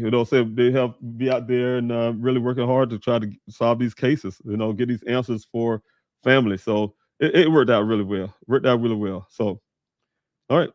And I thank you, Rachel Arnold, for putting that up as well. Yes, I'm very happy to being able to move those electronics to be done, get the forensics done on those. So thanks so much for you being here. All right, thank you, Tate, for being here. Thank you for hearing me. I really appreciate it. I'm just going to try to put some names. You guys have any questions, please put the word question there, a question mark, or a big letter Q before your question. I can come down, I can find your question, and I will answer those. So I'm going down the comment section kind of quickly here because I'll run out of time. Pretty much got like 30 some more minutes left. And I want to be able to get to as many questions as I can. Those questions that I cannot get to today, if I run out of time, please come back if you can. This evening, Q&A prime time. Again, it's at 5:30 p.m. Arizona time. That's also California time, 8:30 p.m. East Coast time. So if you can, thank you, Gizla. I'm about to say thank you, Grizzly. Thank you, Gizla, from Grizzly True Crime. Thanks so much for being here. I really appreciate you coming out this morning as well. That really means a lot to me. I know how you are, and I love you. I really appreciate that. Everything you have done from day one to help me with this YouTube channel. Well, you guys, I've mentioned to you guys before, Gizla does a lot of work in the background. I know she don't mind me saying that. Do a lot of work in the background towards this YouTube channel. And, just because y'all see certain things, you don't see her face, don't see her there. She's there. She's there doing her thing to help this channel grow. So I really appreciate you, Gizla, for your hard work. It's amazing to see her from all the way from the Netherlands. And being able to do amazing things here in the United States, be able to do all that work, because she have a channel there. You guys can go to Grizzly True Crime and to her YouTube channel, and you can see all the amazing work that she does there. But it's amazing how she's able to run all that and still take the time to help out in my situation. So it's really, really nice to have a friend like that. So I really appreciate it. Thank you, Gizla. And thank you to everybody else who's been supporting. Let's see who I got here. You guys have any more questions? Like I said, I do have one from Barry. Thank you so much. All right. The question is it true that one of Dane's alleged shoes was stuck under his truck? Yes. Well, according to that rancher, and also I'm looking at the pictures as well, it do appear the front end of that boot is wedged under, and also not just the boot, also the panel that comes out that sunroof panel. Raised under the vehicle, the front end of that vehicle. But yeah, he's saying the boot itself, the front end, the way he described it to me from outside of the pictures can be also deceiving. He said, hey, Mr. Robinson, he said he's not trying to be funny, but he was, hey, look, unless your son is a superhero, I'm trying to figure out how his boot gets stuck up under the front end of the vehicle. He said it was wedged under there. And he won't be able to lift the vehicle to do that, and so that's one of the things that was that pointed out to me. But yes, that is absolutely true as well. So thank you again, Travis, for that super chat. I really appreciate that. Thank you, and I really appreciate it. When I say I appreciate that, I really appreciate that, you guys. Also, thank you, Country Girl, for being here this morning as well. I see a lot of new names here, so I thank you guys for showing up. I do have a question here from Ellen. Thank you so much, Ellen. Does the data show time stamp of original crash? Always praying. Well, yes, the not the black box data, but the infotainment system in combination with that. My investigator said the first initial accident happened roughly around 1:00 p.m. and a few hours after Daniel supposedly, allegedly went missing. So. Definitely it was around at 1:00, but yeah, it did show the timestamp on that. But the date, of course, I was told they didn't have a date. Okay, D Love, that's a question. Respectively, Mr. Robinson, do you think Daniel's vehicle was placed at that site to put the intention away from somewhere else? Yes, I really do. I really do believe that. I really believe that vehicle that was on the side of the road over there off of Rada Way was Daniel's vehicle. The Buckeye Police Department trying to do everything to refuse it, but they to this date don't want to tell me who towed it away. But at the same time trying to say it was his vehicle and cover some bogus. It's a very blurry picture. Some bogus thing. Oh, it don't look like his rim. You never seen Daniel's vehicle before. You know what it's shaped like though, and you didn't want to go out there and investigate that. Oh, his vehicle, the rims are different. Some crap they were saying on a blurry picture.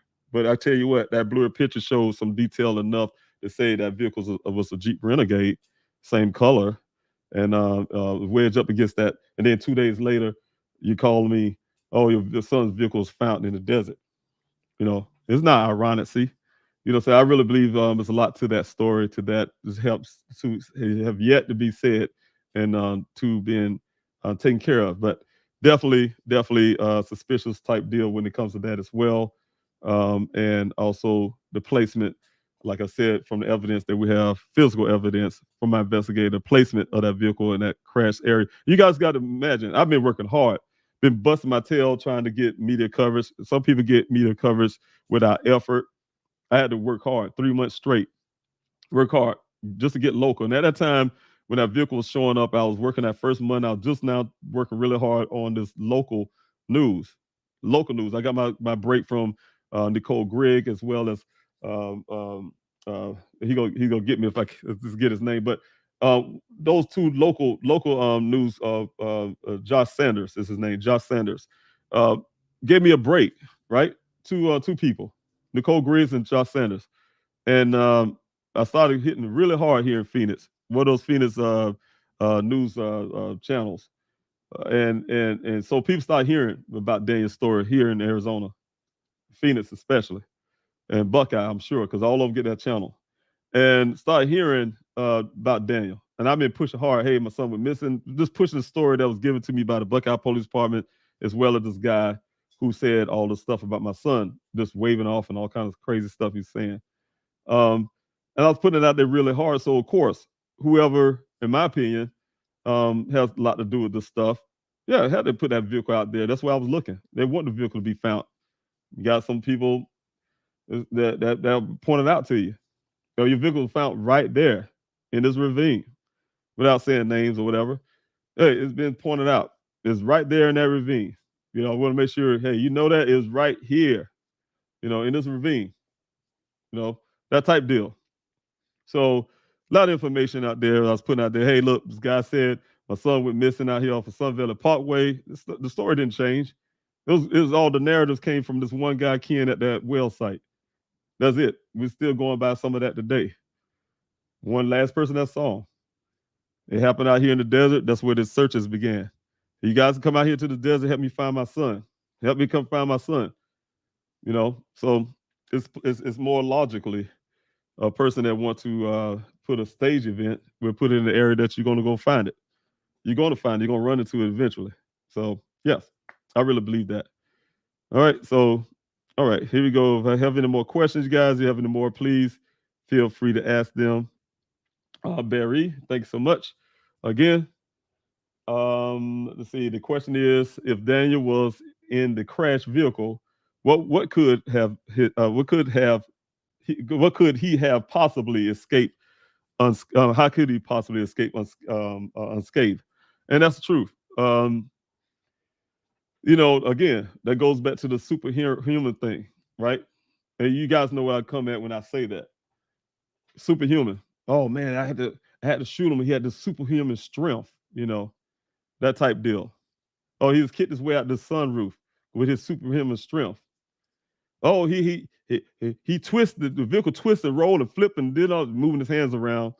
But the good news is he didn't sustain any injuries because we didn't see any blood in the vehicle. With his superhuman strength, his skin's so tough, and he didn't bump his head, got no brain injury, nothing. He got a brain injury, but it didn't break his skin, He flipped and rolled and the glass out the vehicle, he didn't, no skin got broken. Nothing happened. Come on now. You guys, I'm telling you guys, it's easy for, and I will not put hurt any family when I say this. It's easy for us to want to believe what law enforcement tell us. These are guys who put a uniform on every day to go out there and put their life on the line. They say this though. They say, hey, this is what I do. Just like when I joined the military, and I put that uniform on every day. I knew every time we left the fire, me and my battle buddy at the time, we'll pray before we leave that wire because we know we may not even come back. We knew it was going to go out there. The difference is in Afghanistan, people want to kill you. Here, you hoping nobody kill you. When you're a police officer, you go out there and do your job, right? But nobody put a gun in your head to do your job. It's your job. You put your life on the risk, at risk. I get that. I put my life at risk for this country. I get that. But it's your choice. Nobody put a gun to your head and make you do anything. This is a job of service you say you're going to do for the public and all that kind of stuff. So, yeah, I look at this whole big picture with law enforcement, and you telling me that with my son, he somehow did all of that unscathed, like you said, Barry. Some kind of way he all that happened, and he somehow, you said he have a brain injury, but at the same time, with the same breath, say he sustained no injuries. It's a whole lot of stuff like that. It's a whole lot of stuff. These guys, like I said, come to work every day. And sometimes families want to put trust in the police department. We have to. I had to. The first thing I had to do was call in and put a missing person report. The second thing I did is hope they found something. Like Officer Cruz out there, and they put in a report as if they say, oh, they was out on the ground looking for. They wasn't out on the ground. The guys on the phone I record everything, you guys. I told you I come with receipts. Those guys, Officer Cruz at the time, they was riding up and down Sun Valley Parkway. They didn't go out there on that desert, out there at that well site. They didn't even know where the well site at. I even have the lieutenant of Buckeye on a live that I did. You guys out there in the desert saying they'd never been at that well. They've been to some other well south of that. They never been at that well site, the Buckeye Police Department. That's why they haven't done any search. And that's why they came out there to put the cameras in those wells. That little bogus camera they did that can't even go underwater because they've never been to those well sites to even check them. So that bogus stuff they put in their report, in my opinion, is falsified stuff. They have a record of falsifying documents at police department. That's the reason why you can probably notice y'all been finding so many inconsistencies in that police report. They pull it off there. You can't even get this report anymore. They took it out because they want you guys to continue. There's two ladies out there now, but they don't want y'all to continue to find all these falsifications, in my opinion, about their report, right? So they just add things as they will to make it look good and twist the words around. I have two reports.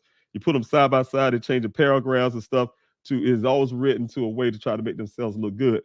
So, but it's not the concern of actually finding my son. And that's the biggest part, you guys, that's really troublesome if you guys think about all of this. You say two things, but at the same time, your actions show something different. That's why I say, like what Jesus would say in the Bible, you honor me with your mouth, but your heart is far from me. They'll say all kind of stuff in their report, but their actions not showing any kind of thing that they really, really want to find Daniel. Why not call? I said, matter of fact, you guys, I wish he answered his phone. I would call him right now so you guys can hear. I called his department the other day, 2 days ago now. And I was like, look, the man promised me that he's going to give me pictures of this so-called pictures or video they had at that gas station, right? Oh, I'm gonna look into it to see if I can get it for you. But you gave me this Waffle House pictures, but you're claiming you out there in the public saying you got pictures of my son at this gas station, right? Or video at this pump 4 or whatever it was. I've asked for that thing for 3 months. They haven't gotten it yet, right? Because I don't think it exists. Still haven't gotten it.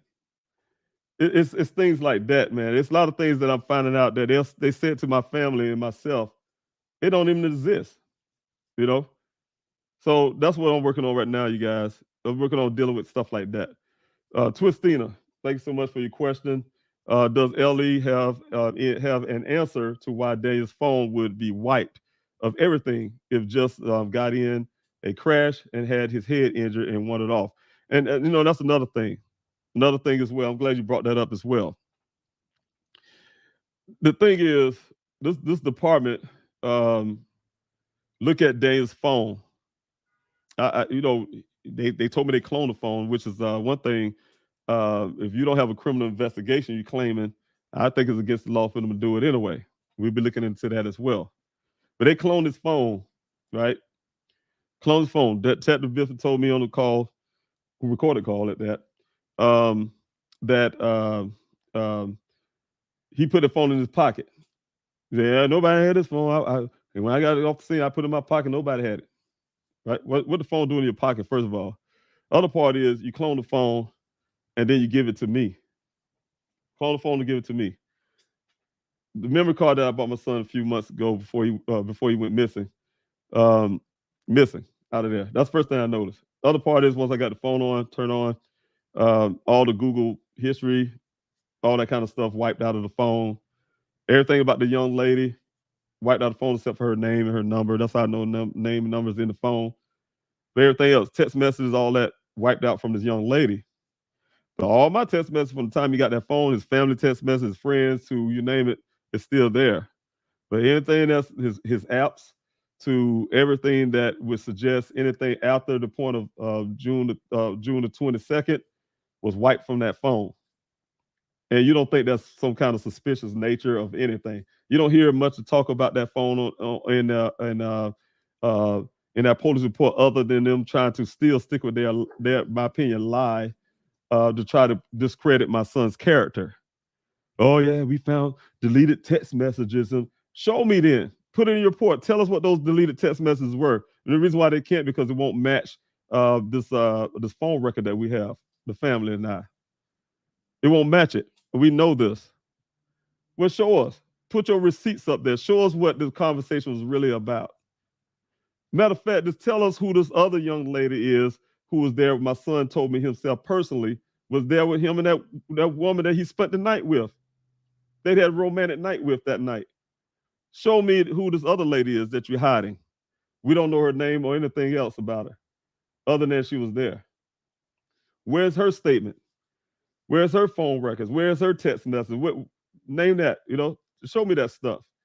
But you want to put this text message in there for what reason? Let a young lady upload her own text message the way she wants to towards your report, and you put in this report for what? Where's everybody else's text message that's involved my son that night? Where me and my families, where our text messages at, what we're talking about, that type deal. What is so special about the young lady that they wanted her in that report so bad? Just her. And one of that text message that she put up. Only thing I could look at is character assassination. And the reason why I mentioned that, you guys, because they literally I had a reporter, I'm not going to say who this reporter was, came up to me, Mr. Robinson, wanted to do an interview. I just left the Buckeye Police Department. They gave me this police report. And she was holding her hand, and she had a highlighted section in yellow.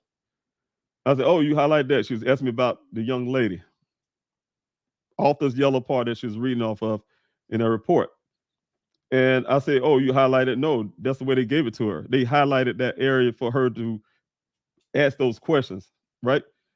And that's from the Buckeye Police Department. So I took it, I told her, I said, no, that's simply like character assassination to me. You want this narrative that my son is somehow in love with a woman. They quoted me wrong on the report. In love with a woman that he don't know, and all this kind of stuff. And putting this narrative out that like my son was stalking this woman and all kind of crazy crap. I told her if he come back again, there's stalking laws and this. My son is not that guy. You're not going to destroy my son's good name. You're not going to destroy his character. You're not going to destroy his brilliancy. Brilliant scientist, a contributor to society. Don't even have so much as a speeding ticket. Contributor to society. Yeah, he smoked weed. My son did smoke weed. So do most. I tell you guys this: most Arizonians do. I have yet to. Because sometimes I go out in the air out there and they say, "Hey, they got bad air quality here. Hey, don't come out there. You breathe the air, you might die or something." That's come on the news. But you go out there and you go out there in the air of Arizona here in Phoenix, and all you do is smell weed every day, all day. Like, man, that's all they do here. That's all they do, smoke weed. So people do that here. You got dispensaries all over the place. But the thing is, what I'm saying is, you guys, it is so much that this Buckeye Police Department have done to my son and destroy all that stuff that holding all that all this crazy stuff, trying to throw attention to all so much crazy stuff is taken away from them finding my son. That's the reason I tell you guys. If somebody asked me that the other day on Facebook, like what we should do, what should we say to the Buckeye Police Department? I asked you guys to tell them to release my son's case. They've done enough damage. Send my son's case over to the Tempe Police Department where it actually belongs, as well as the Maricopa County, whose jurisdiction is over all of their jurisdictions. You guys know that too, right? The Maricopa County supersedes all of it. My son went missing in Maricopa County. Buckeye, the city of Buckeye, but it's the county of Maricopa. They supersede their jurisdiction.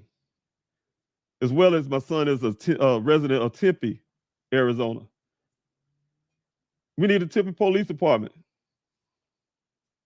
So if you guys want to know anything, you guys want to say anything, definitely reach out to them and say, hey, reach out to the Tempe Police Department, reach out to this Maricopa County, and get my son's case removed to where it properly belongs. It shouldn't have been a Buckeye Police Department's case in the first place.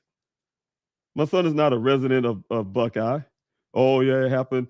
He went missing. How you know it when he went missing? By one guy's story. This guy's story changed so many times. His story changed more than the person changing the baby's diaper. We can't rely on that. We can't rely on his statement, but we don't think we can rely on is my son is a resident of Tempe. He had a whole apartment and everything. You guys see the picture. Speaking of that, I want to put something up real quick before I go to the next question. Now, guys, I know I'm taking a long time on this Q&A. I wish you guys could see my expression, see my face. I'll get that thing fixed, hopefully, really soon, really quick for this next Q&A. Excuse me. But I want to be able to put this up here for you all. I'm going to share a screen again because I want to go back over this again. And I'm going to explain this again. And the reason why I'm putting it back up again, you guys, because you guys know how I feel about this, who've been on last Q&A last week. This is my son's apartment. And that was something that was put in. I'm saying this for a reason. That looks really junky. He's a guy. He's a bachelor, young man. That's a little junky, little television with his junk box with a whole bunch of video game controllers or whatever you call it, and his dusty table, right? You can ignore that fact. Well, what I'm saying is, as a young man, right? Of course, he ain't gonna have no flower drapes. Like I said, I think my team kind of laughed at me about saying that. He ain't gonna have flower drapes or something. He's a guy. But the thing is, I'm saying, you guys, if y'all remember, there was episode called Disappear on the ID channel that came out. Now, I'm not taking away from the ID channel, not saying nothing derogatory towards them. I think they try to do things based on the information they have gotten about my son's case. But it offended me. It offended me really bad. I couldn't even sleep that night because the betrayal that was given on that episode, of course, you guys heard what his mother had to say. Very emotional. Mother, very emotional. She lost her son. Her son is missing. Very emotional. Of course, I think the judgment is a little different. It's everybody's opinions are different. My opinion is, I felt like he got thrown under the bus, to make a long story short, for my son. When I say he got thrown under the bus, he got mischaracterized as a person that he is. And if you guys look really hard, I'm gonna start right here too as well. This is from the Buckeye Police Department's picture, right? The first picture. It's a miss. It's some of the pictures, I can't show y'all every picture that I have because a lot of that is investigative stuff. But that forced me to go in my stash of investigative material just to show y'all this for a reason, because it offended me. And I'm not going to let nobody destroy Daniel's character of who he is as a guy, who is as my son, not even if it's his own family members. I really can't do that. I got to make sure that his portrayal of who he is accurate, right? Not for some stuff somebody wanted to put on their show to make them make a ratings or what the case may be. But if you look at the shadow of this picture, if you look, you see the officer standing there. That's Detective Biffin, along with whoever. But one thing about it, they say, hey, we searched his apartment. They didn't search his apartment. They weren't allowed to search his apartment. They ain't allowed to do any of that. I want to clear that up as well. It's supposed to be myself during the time I was working with the Buckeye Police Department, and we supposed to went there together. I didn't get to go into that apartment. At that point, I have never been in that apartment.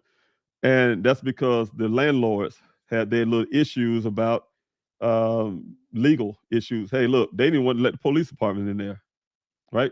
Well, we can't do it. They gave him some slack. Then eventually he asked again, and they said, well, he can come in, but you can't touch nothing.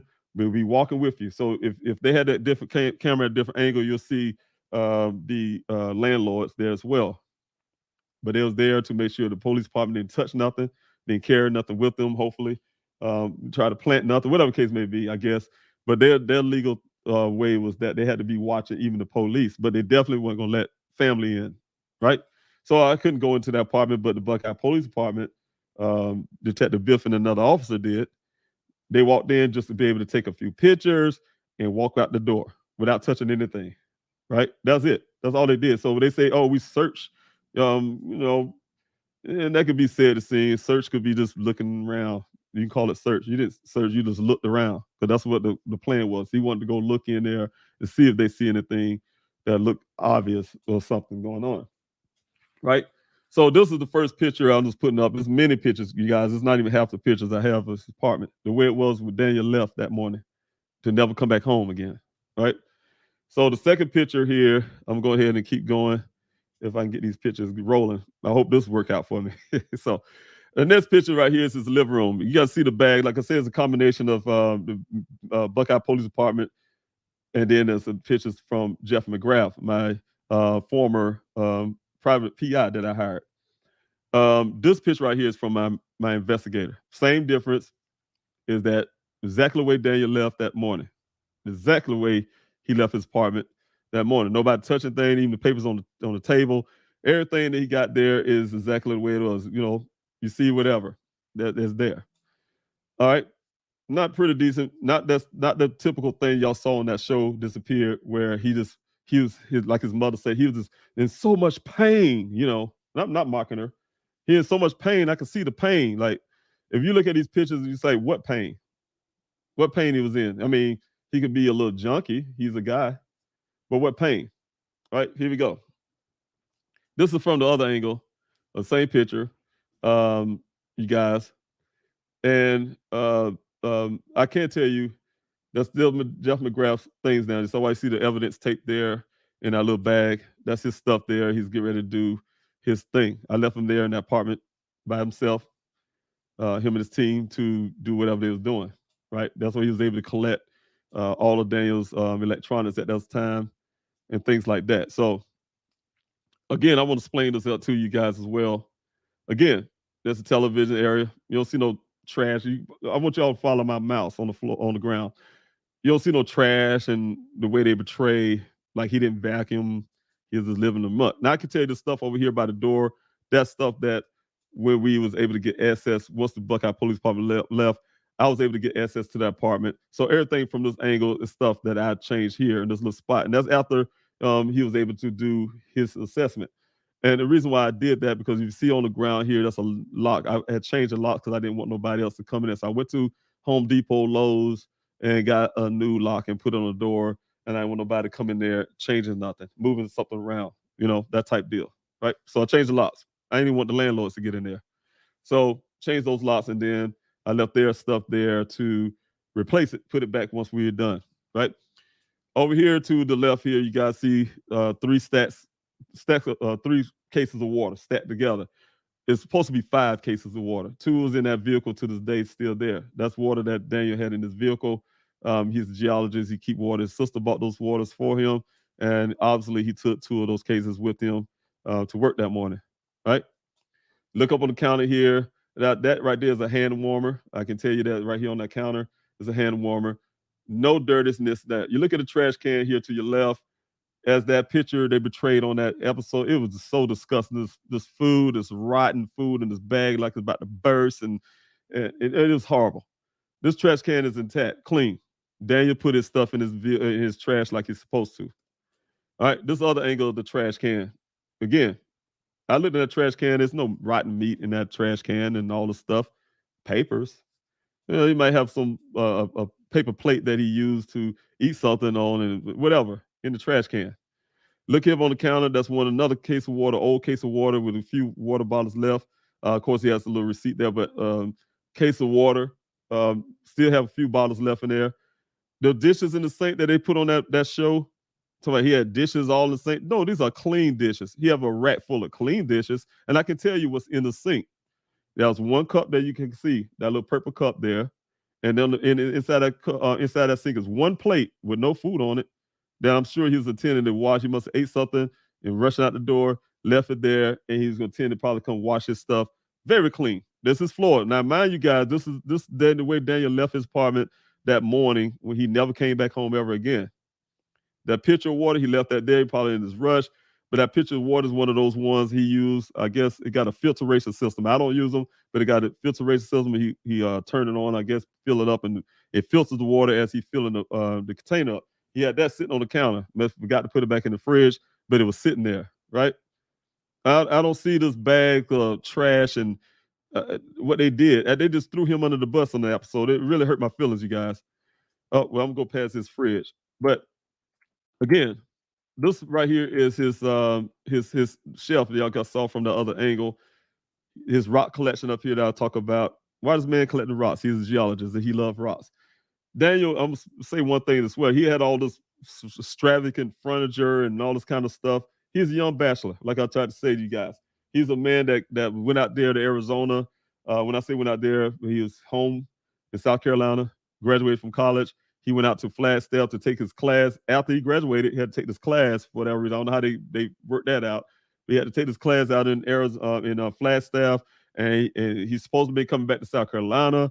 And he called me and said, "Dad," I don't know what he told his mother, because we, of course, me and his mother's divorced. But whatever he told his mother, but I know he told me that, "Hey, look, Dad, I'm staying here in Arizona. My friend, his friends, one of his friends, his parents own Matrix New World, Matrix Southwest Groundwater. His parents, that's one of his friends, one of his college buddies.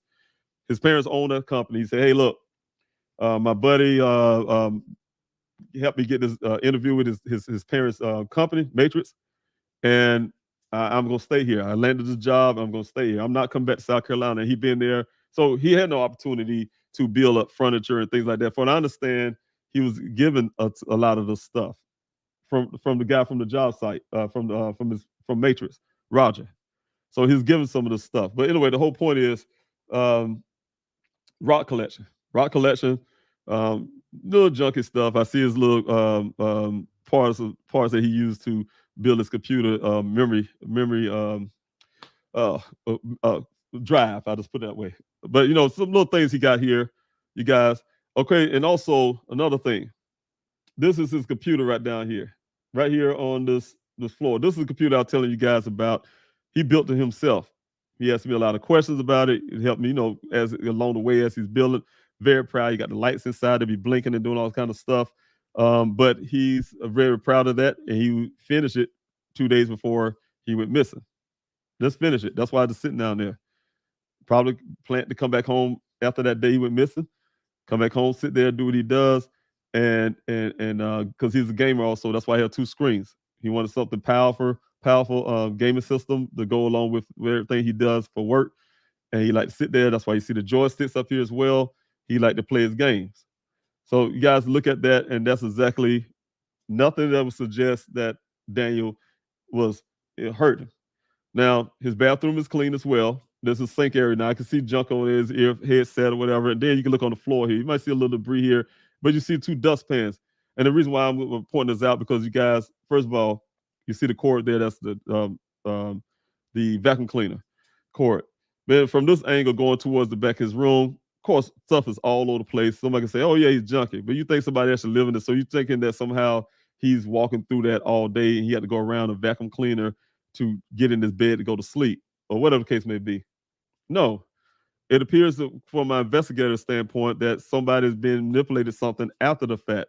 And that's why he looked at it that way, and he pointed out to me for several reasons. The vacuum cleaner's plugged up. It appears as he just finished vacuuming the floor, because it makes more sense. His vacuum, he stopped right there, and he walked coming towards your direction here. That morning, to get out there, he probably was intending to go ahead and finish it. But when you can look at everything, you got the things sitting on top of the cords that you were saying, like it was dropped after the fact, as well as this next angle I can show you guys. Stuff is thrown all over the place. His little compartment here was bent over, knocked all out of shape, as somebody just was tearing up some stuff. They pull out the drawers here. This is moved sideways. You probably can't really tell, but it was moved sideways, not flat up against the wall. That drawer was kind of partially open, but everything that was on top of that, obviously thrown on the floor. Things just thrown all over the floor, just thrown on the floor, on top of everything.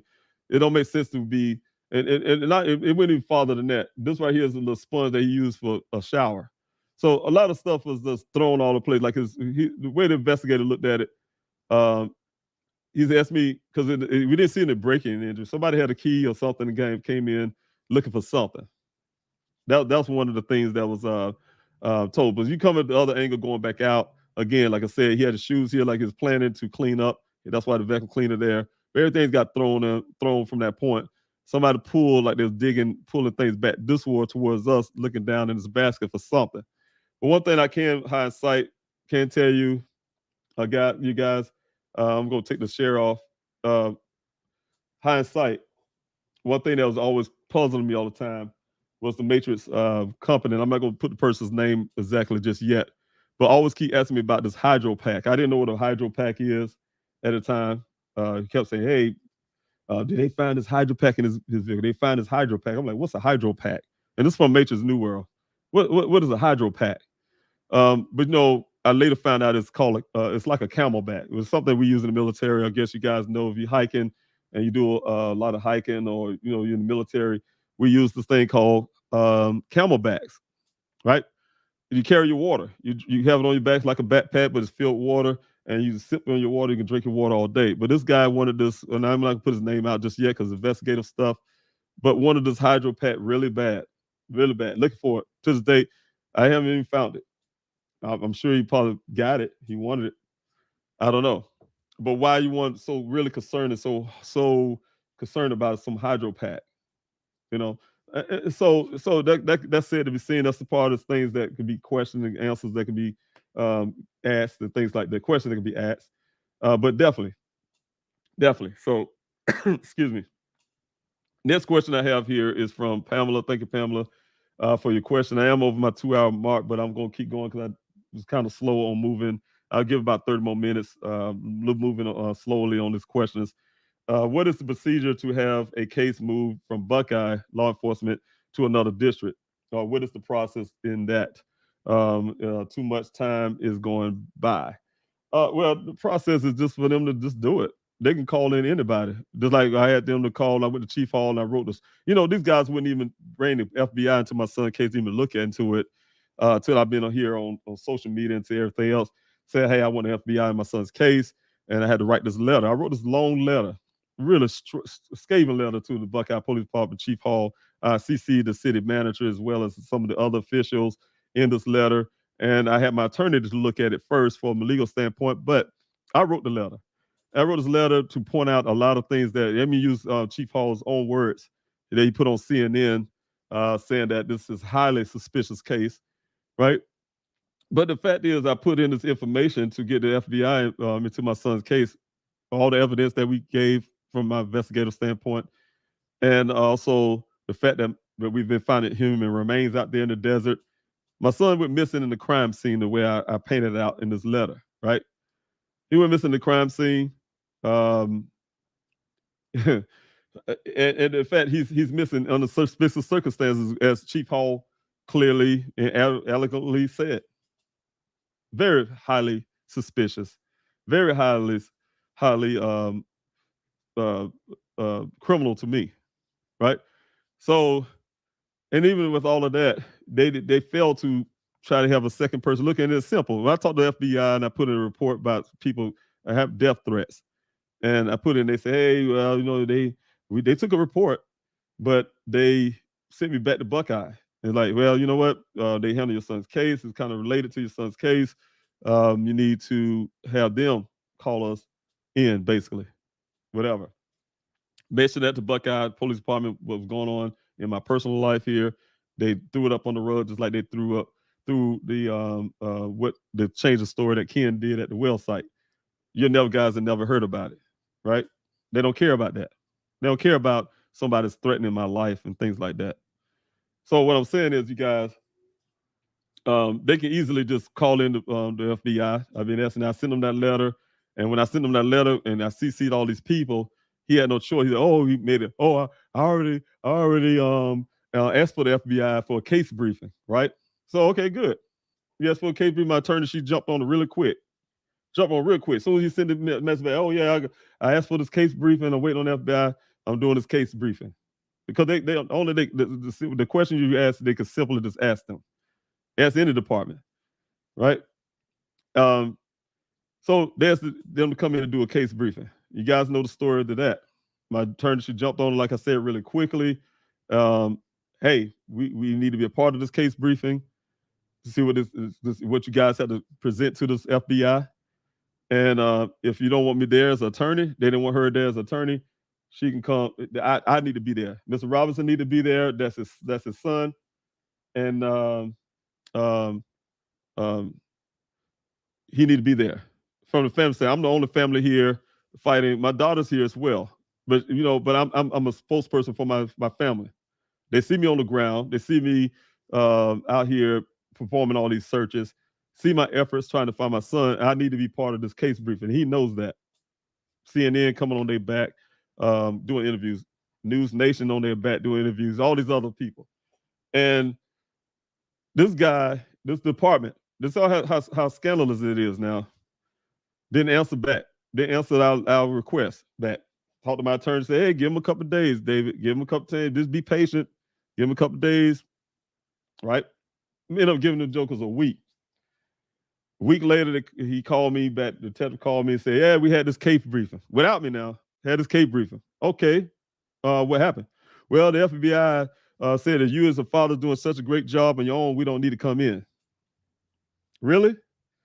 A father who don't have the equipment, I'm begging people for GoFundMe money, begging for people for help with equipment and stuff like that.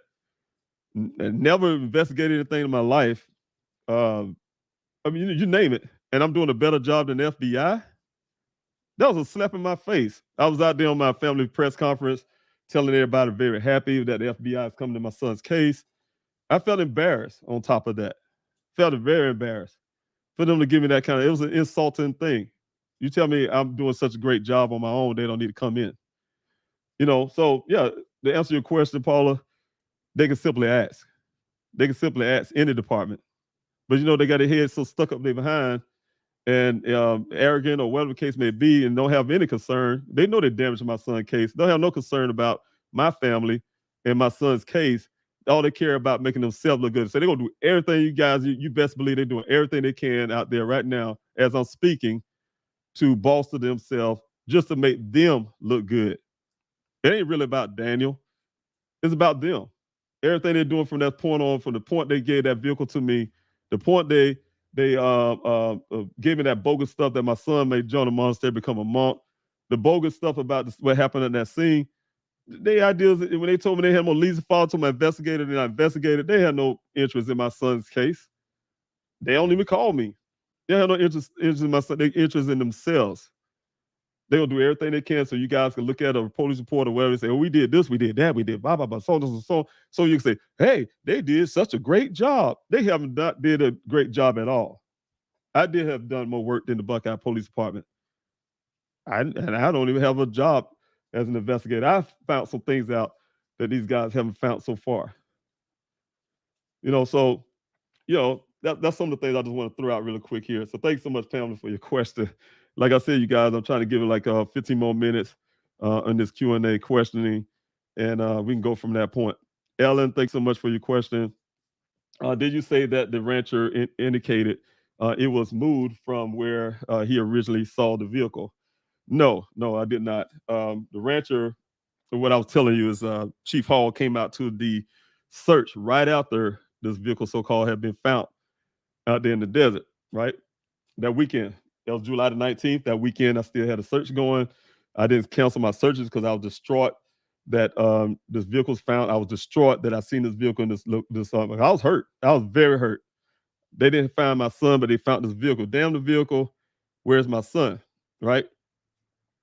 So yeah, I was hurt. I was really hurt, but I didn't stop my search. I got to go find them. That made me want to go harder to go rescue my son. Right? They didn't find him, but I'm going to find him. So I kept the searches going. And what I was saying is Chief Hall showed up to that search. Think about this. He never showed up to the search after that or even before. But he showed up to that one search. He showed up to that search right after the vehicle so-called was found in that ravine. Showed up just to make sure he pointed out to me and my daughter at the time out there that this vehicle was down in he pointed at some wrong ravine. That wasn't even the ravine that my son's vehicle was found in. He pointed at this ravine. Wasn't careful. If you're gonna show a family something, you better be sure what you're pointing at and talking about. Telling the volunteers that too. Grandstanding, all about the cartel. He started changing the narrative. Want me to believe the cartel did something to my son the way I take it. Oh yeah, the cartels was bad in this area. They ride up and down Sun Valley. They fly their planes at night on Sun Valley Parkway. They land. Now this is telling us they land their planes in Sun Valley Parkway at night. Drop their drugs off and take back off. Like, really? Really? I mean, he was just grandstanding, going off, and of course, a logical mind be like, well, dang, what the cartels had something to do with my son? That's the way he was going off, right? All that kind of stuff. So what I'm saying is, he was pointing at what I'm saying is, Ellen, he was pointing at the wrong ravine, and then lo and behold, my daughter, while he was going off, swinging his hands and stuff, my daughter tapped me on the shoulder, said some other guy wanted to speak to me. I walked off from that little area where he's standing, and there was other guy, and it was the rancher. Him and his wife was there. He pointed us in the right place where he said he found the vehicle. He said, I'm the one found it. I the one found it. That's my first time meeting the rancher. So that's what I was saying there, Ellen. That's what I was saying. I was like, I am sorry, misunderstood with Chief Hall grandstanding, and then leaving after the rancher spoke up. Yes. He sure did. Rancher said, I don't know why Chief Hall saying it was found right here. Chief Hall stopped all that swinging his hand, grandstanding, and red face, walked off, never came back ever again to this day to my searches, ever. He did whatever job he was feeling he needed to do that day and got the hell out of there. All right? So here we go. Let's see here. I have a question here from Kim. Have you been able to get ABI or FBI on board yet? No, I have not. And, and thank you, Aaron, for all the work you've been doing in the background as well. I want to point that out as well. I just happened to look at it again. I said, wait a minute, Aaron.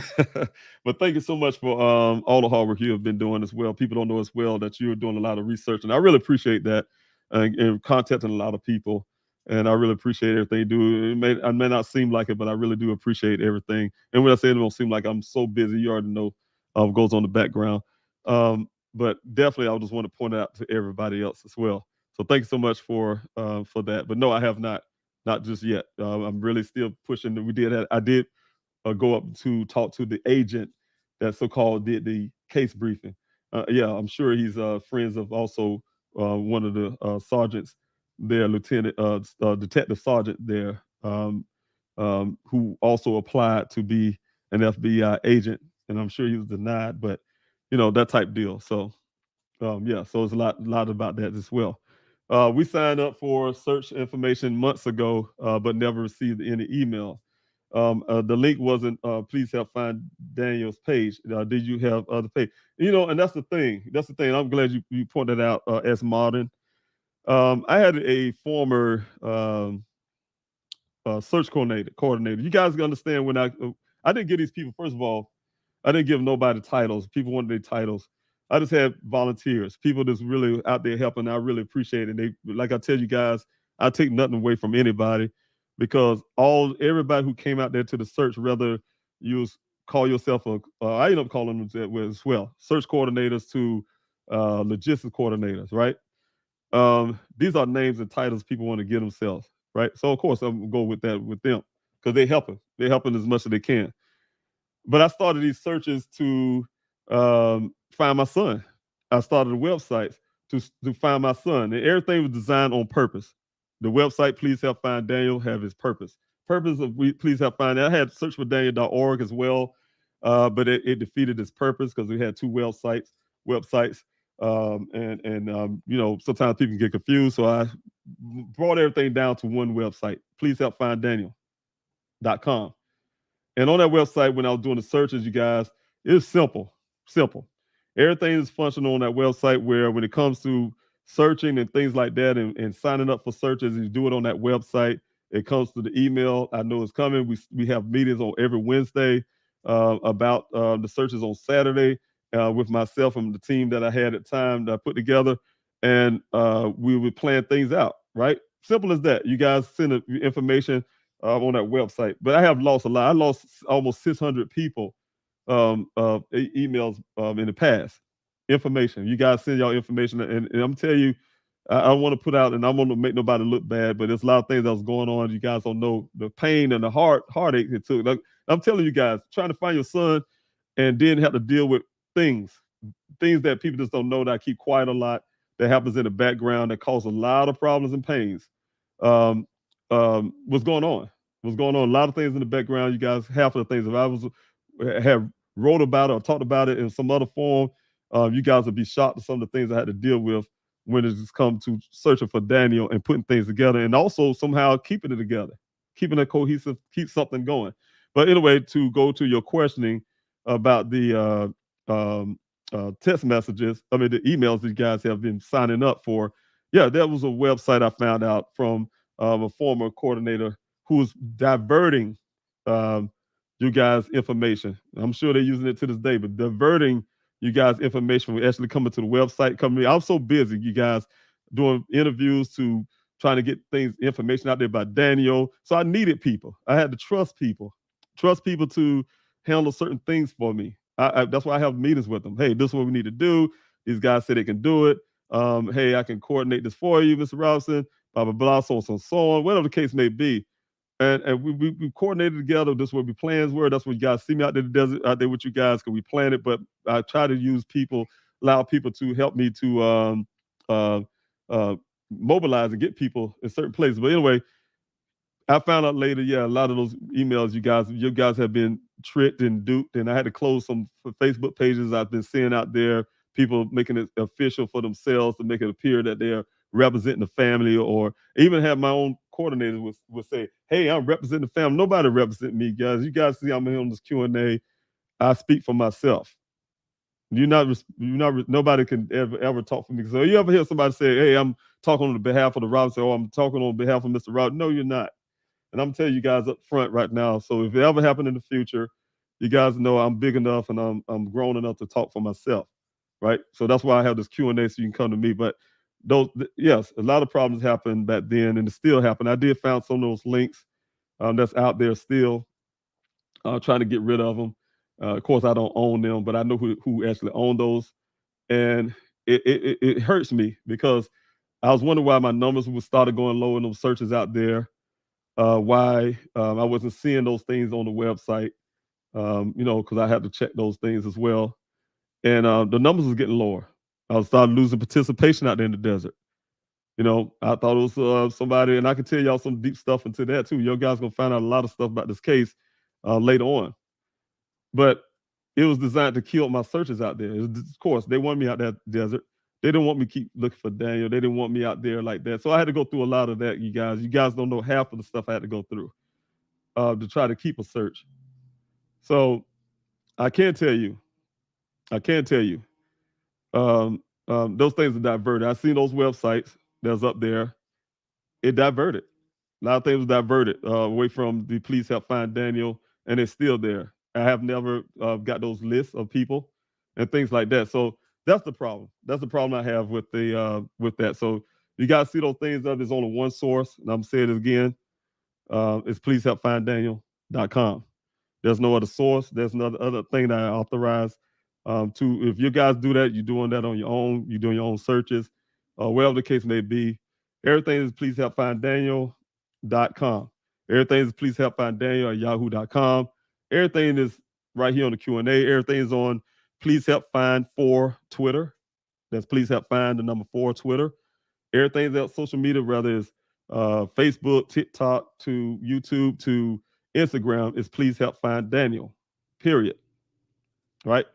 So anything else you see out there is not representative of my family or representative of myself. Now, if it's anything my family does out there, I would put it out to you guys as well. If my children somehow, for instance, start a page or they start a website or whatever the case may be, I would tell y'all what those things is because they are my family and we have the same interests, but there's none out there, right? So I just want you guys to know that up front. All right. So who is Daniel? I see the question. Daniel is my son, Pete here. But anyway, thank you so much for that question as well. Okay. Also, let's see here. If I got another one here. Anybody having more questions? I am running out of time. I only have 2 more minutes. Please come again. And if you can, please come again this evening on this evening Q&A. I would love to have you on. If you have your questions that I missed, please bring your questions back. I have some more information I want to put out as well this evening. So I'm trying to put a lot more out for you guys. Same things y'all heard this morning, but I want to put some little extra thing. I want to talk a little deeper about this forensics that I was able to get done. So if y'all guys can come back, I really appreciate it. I have 2 more questions I'll take, and that'll be it. Jay Maryland, thank you so much. The Messy, for your attention only. Please read the comment section after the live is cast. Oh, thank you so much. I really appreciate that. And I definitely would have be able to do that. Thanks so much. All right. Thank you, Barry, for putting this up as well. For those items you're able to start the forensics on. What timeline have you been given for the completion? I have not gotten in the timeline. You know, you guys, all thing I got, it was a generic timeline. That timeline is just generic. We'll let you know when we're done. We're completed with it. So I don't have a timeline. So I know people will ask me, Mr. Robinson, a week from now, probably a couple of days, and hey, you got anything back from those forensics? No, I have not. But they gave me a generic time length. But you know what? We're gonna be pushing that time. When I say we, I'm definitely gonna be pushing that timeline to go fast because this is very urgent. My son been missing over a year now. We don't have time for dragging the feet. I don't care what lab or whatever. We don't have time to drag feet. It's life or death situation for me and my son, family, for my family. So definitely not dragging feet here. Question: did Ken have a red vehicle on the day that he met Daniel Wilson? No, as far as I can tell, no. Well, I can't say what happened before I came here June the 26th.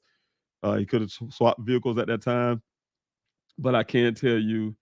No, I only know of one person who have a red vehicle, and it's his coworker, red pickup truck. But that's another story.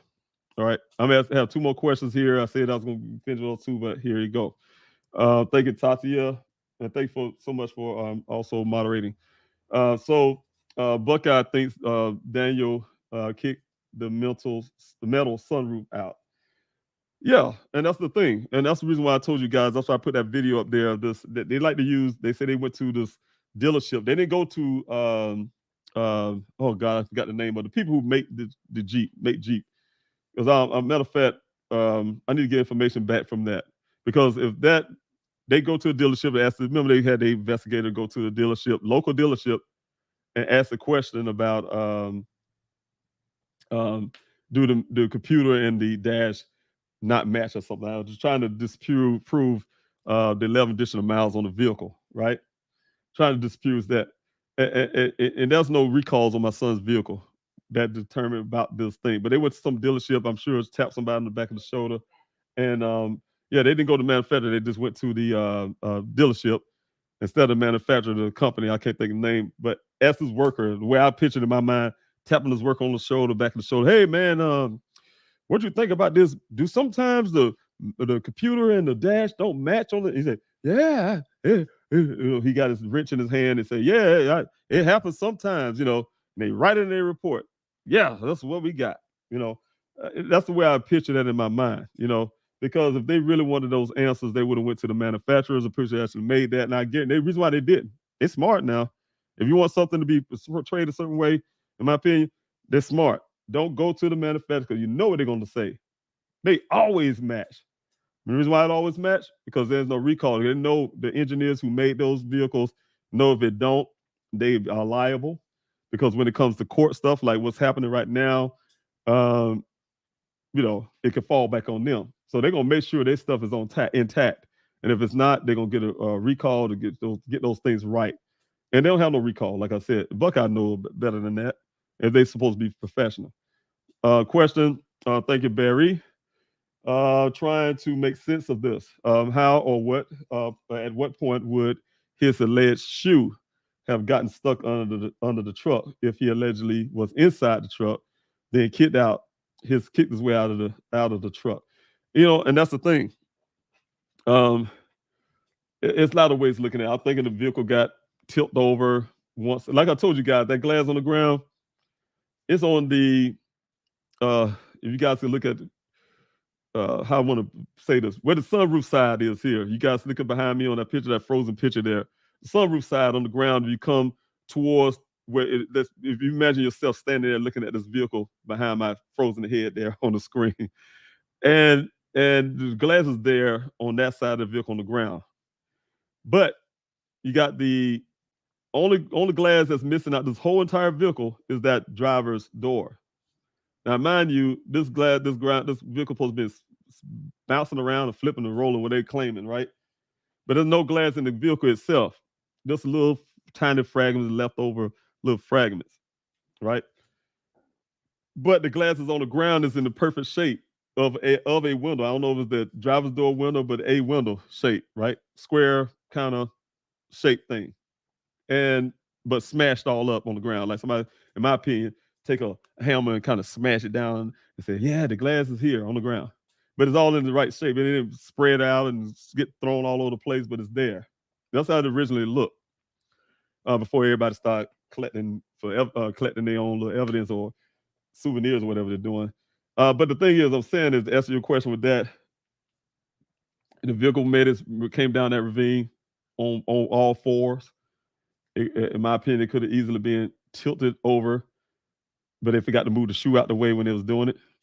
You know, taking the sun panel off or whatever. They probably had the key, took the sun panel off, put that down on the ground, and so as well as the shoes, but then forgot to move the shoe when they tilted over and they got stuck up. And I can't think of any kind of way. I don't want to be all this hypothetical, but the fact is, it had to get under there somewhere, and Daniel did not do it himself. Daniel's born with one hand. He definitely not have no superhuman strength, and he not kicking his way out no sunroof, a metal sunroof, as they suggested, with his superhuman strength.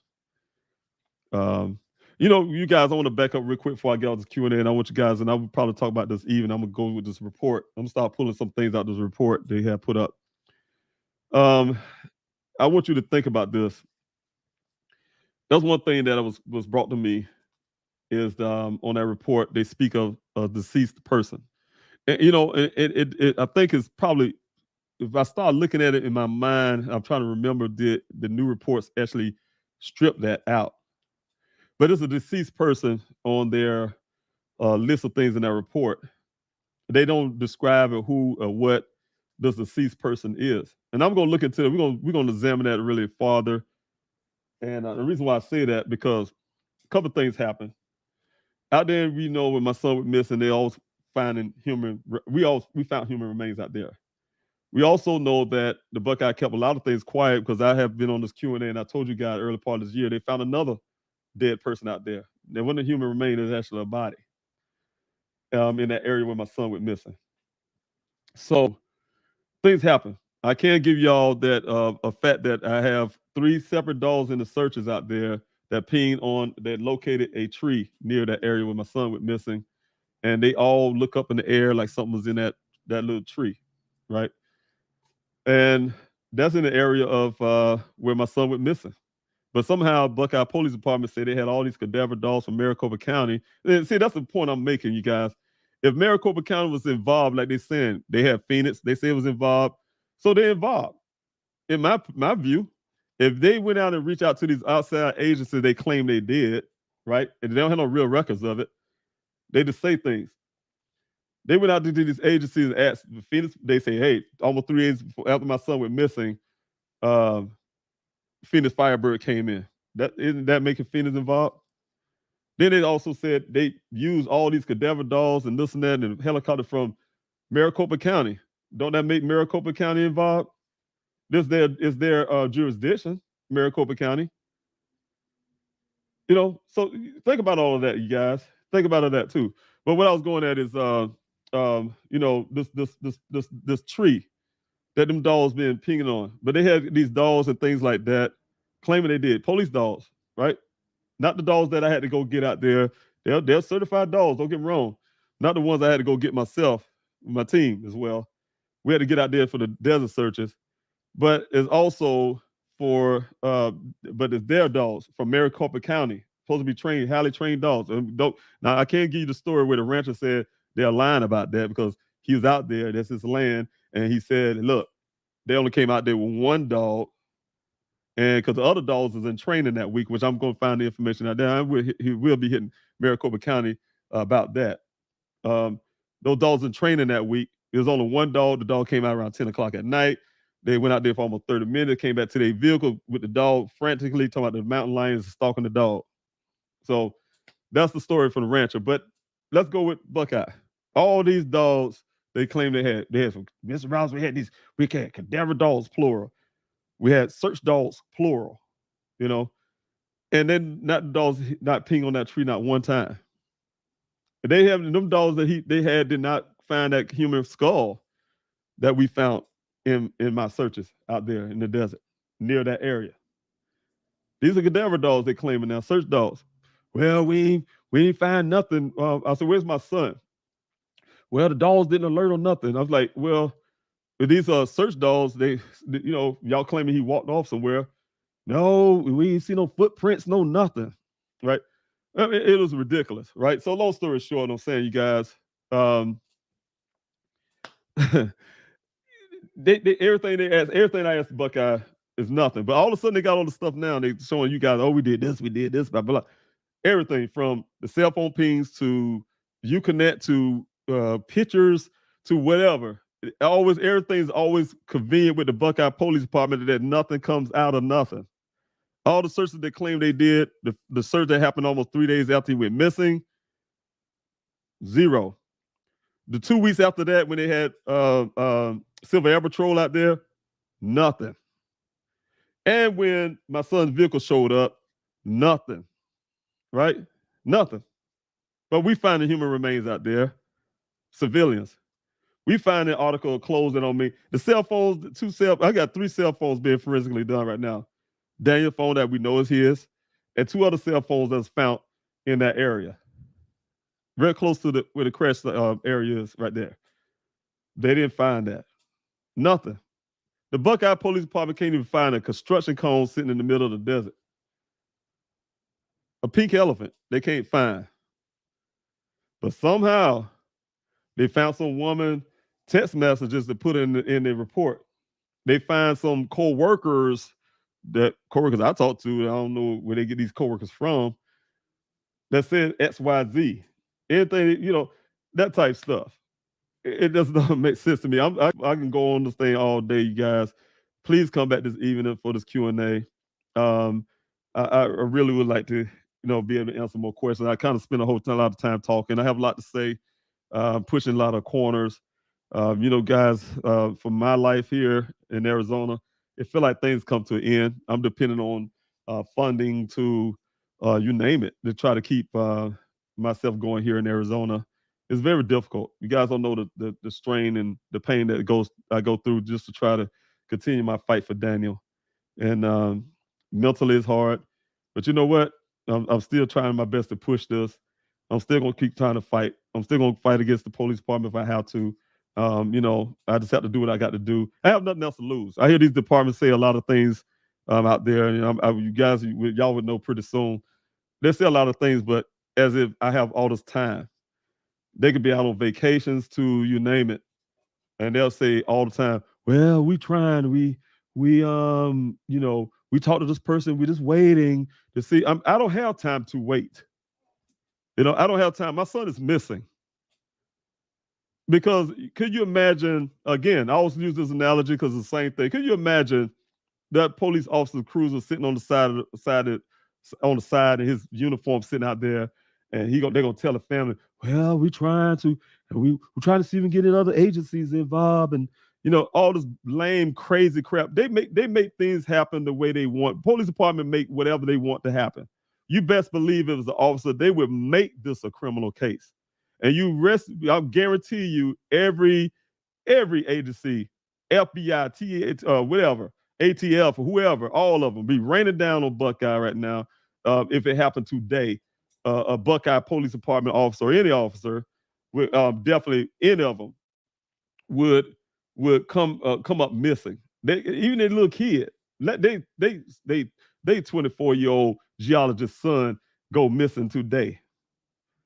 And watch all this attention and this news coverage to you name it rain down on this police officer's kid or this police officer who's sitting out there, his vehicle turned over. It ain't gonna be no 30 days later that vehicle showed up. It'll be no, we couldn't get no information off this police cruiser that showed up that's missing out there in the desert somewhere. It would be that we couldn't get no cell phone ping towers because, somehow there's no signal with the phone ringing almost 24 hours without going dead. It wouldn't have been we didn't have no satellite to coverage. They make things happen. It wouldn't be that we can't get no other agencies involved because we doing all of this and And no other agent say, well, it ain't our jurisdiction. You know, it would have been none of this stuff if it was a police officer. But I'm saying, you guys, if you look at the reality of life, it depends on who you are. It depends on what money you got. And sometimes it depends on, a lot of times, what color you are as well, that you will get these attentions. You got these families, you guys see the little girl been missing for 2 years. 2 years, her mother, the girl probably 18 years old, Lisa Navarro. Think about it. They look for who they want to with technology. In 2022, you got United States finding the enemy of the United States. I was over there fighting. I have a brain injury because of these people putting IDs on the ground and stuff like that when we was in Afghanistan. But they went over there and found their leader, Osama bin Laden, and killed them. But they can't find Elisa Navarro, Ethan Risto, Daniel Robinson. They can't find people. They come with all these excuses and what they can and can't do in this politics. Nobody don't give a damn about their politics. You've been put in a position that you are as a police officer, whether you're a chief to whatever. You're put in a position to help people and do what you got to do and make things happen. And if you can't do that, you need to resign. You need to get out of the job. It ain't about the blue. It's about people. And I'm going to do everything I can, humanistically possible, to fight against stuff like that. And I need you guys to back me. And I want to tell you guys up front, I'm getting to a point to protesting. And you guys be looking out for that as well. Go to pleasehelpfinddaniel.com. I want us to put a big correlation together. And we're going to go out to these departments, Buckeye, whoever, and whoever's involved as well, and let our voices be heard. So I want you guys to be really following up on that as well. I'll be talking about that a little bit more, I guess. And also, you guys know some other events I will be putting together the first part of the year. The team and I, we decided to try to limit some of our, because we do have a search next month. It's a private search, it's not a public search. And, you know, we're going to be putting out some of the information about events, but we're trying to give ourselves a break. We've been doing a whole lot of work. The team, really love my team. I really appreciate them. And, you know, we need a break. We need a break with the events. So we got the Daniel Robinson Foundation that's coming up, though, you guys. We have a launch date coming up really soon here. And you guys be looking out for that as well. All the efforts and everything we're working hard for. So, all right, you have a wonderful day. I apologize for those questions I have missed. If you guys could please come at this evening with your same questions, I would love to answer those. I see a whole bunch of slew of questions. I spend a lot of time talking too long, way over my time. And I hope I didn't miss any appointments and interviews or things I'm supposed to have. I'm sure my team, they're putting up a lot of information as well. But definitely really grateful for you guys showing up this day. I really thank you. God bless you. And I'll see you on Q&A primetime. All right. Love you. Take care.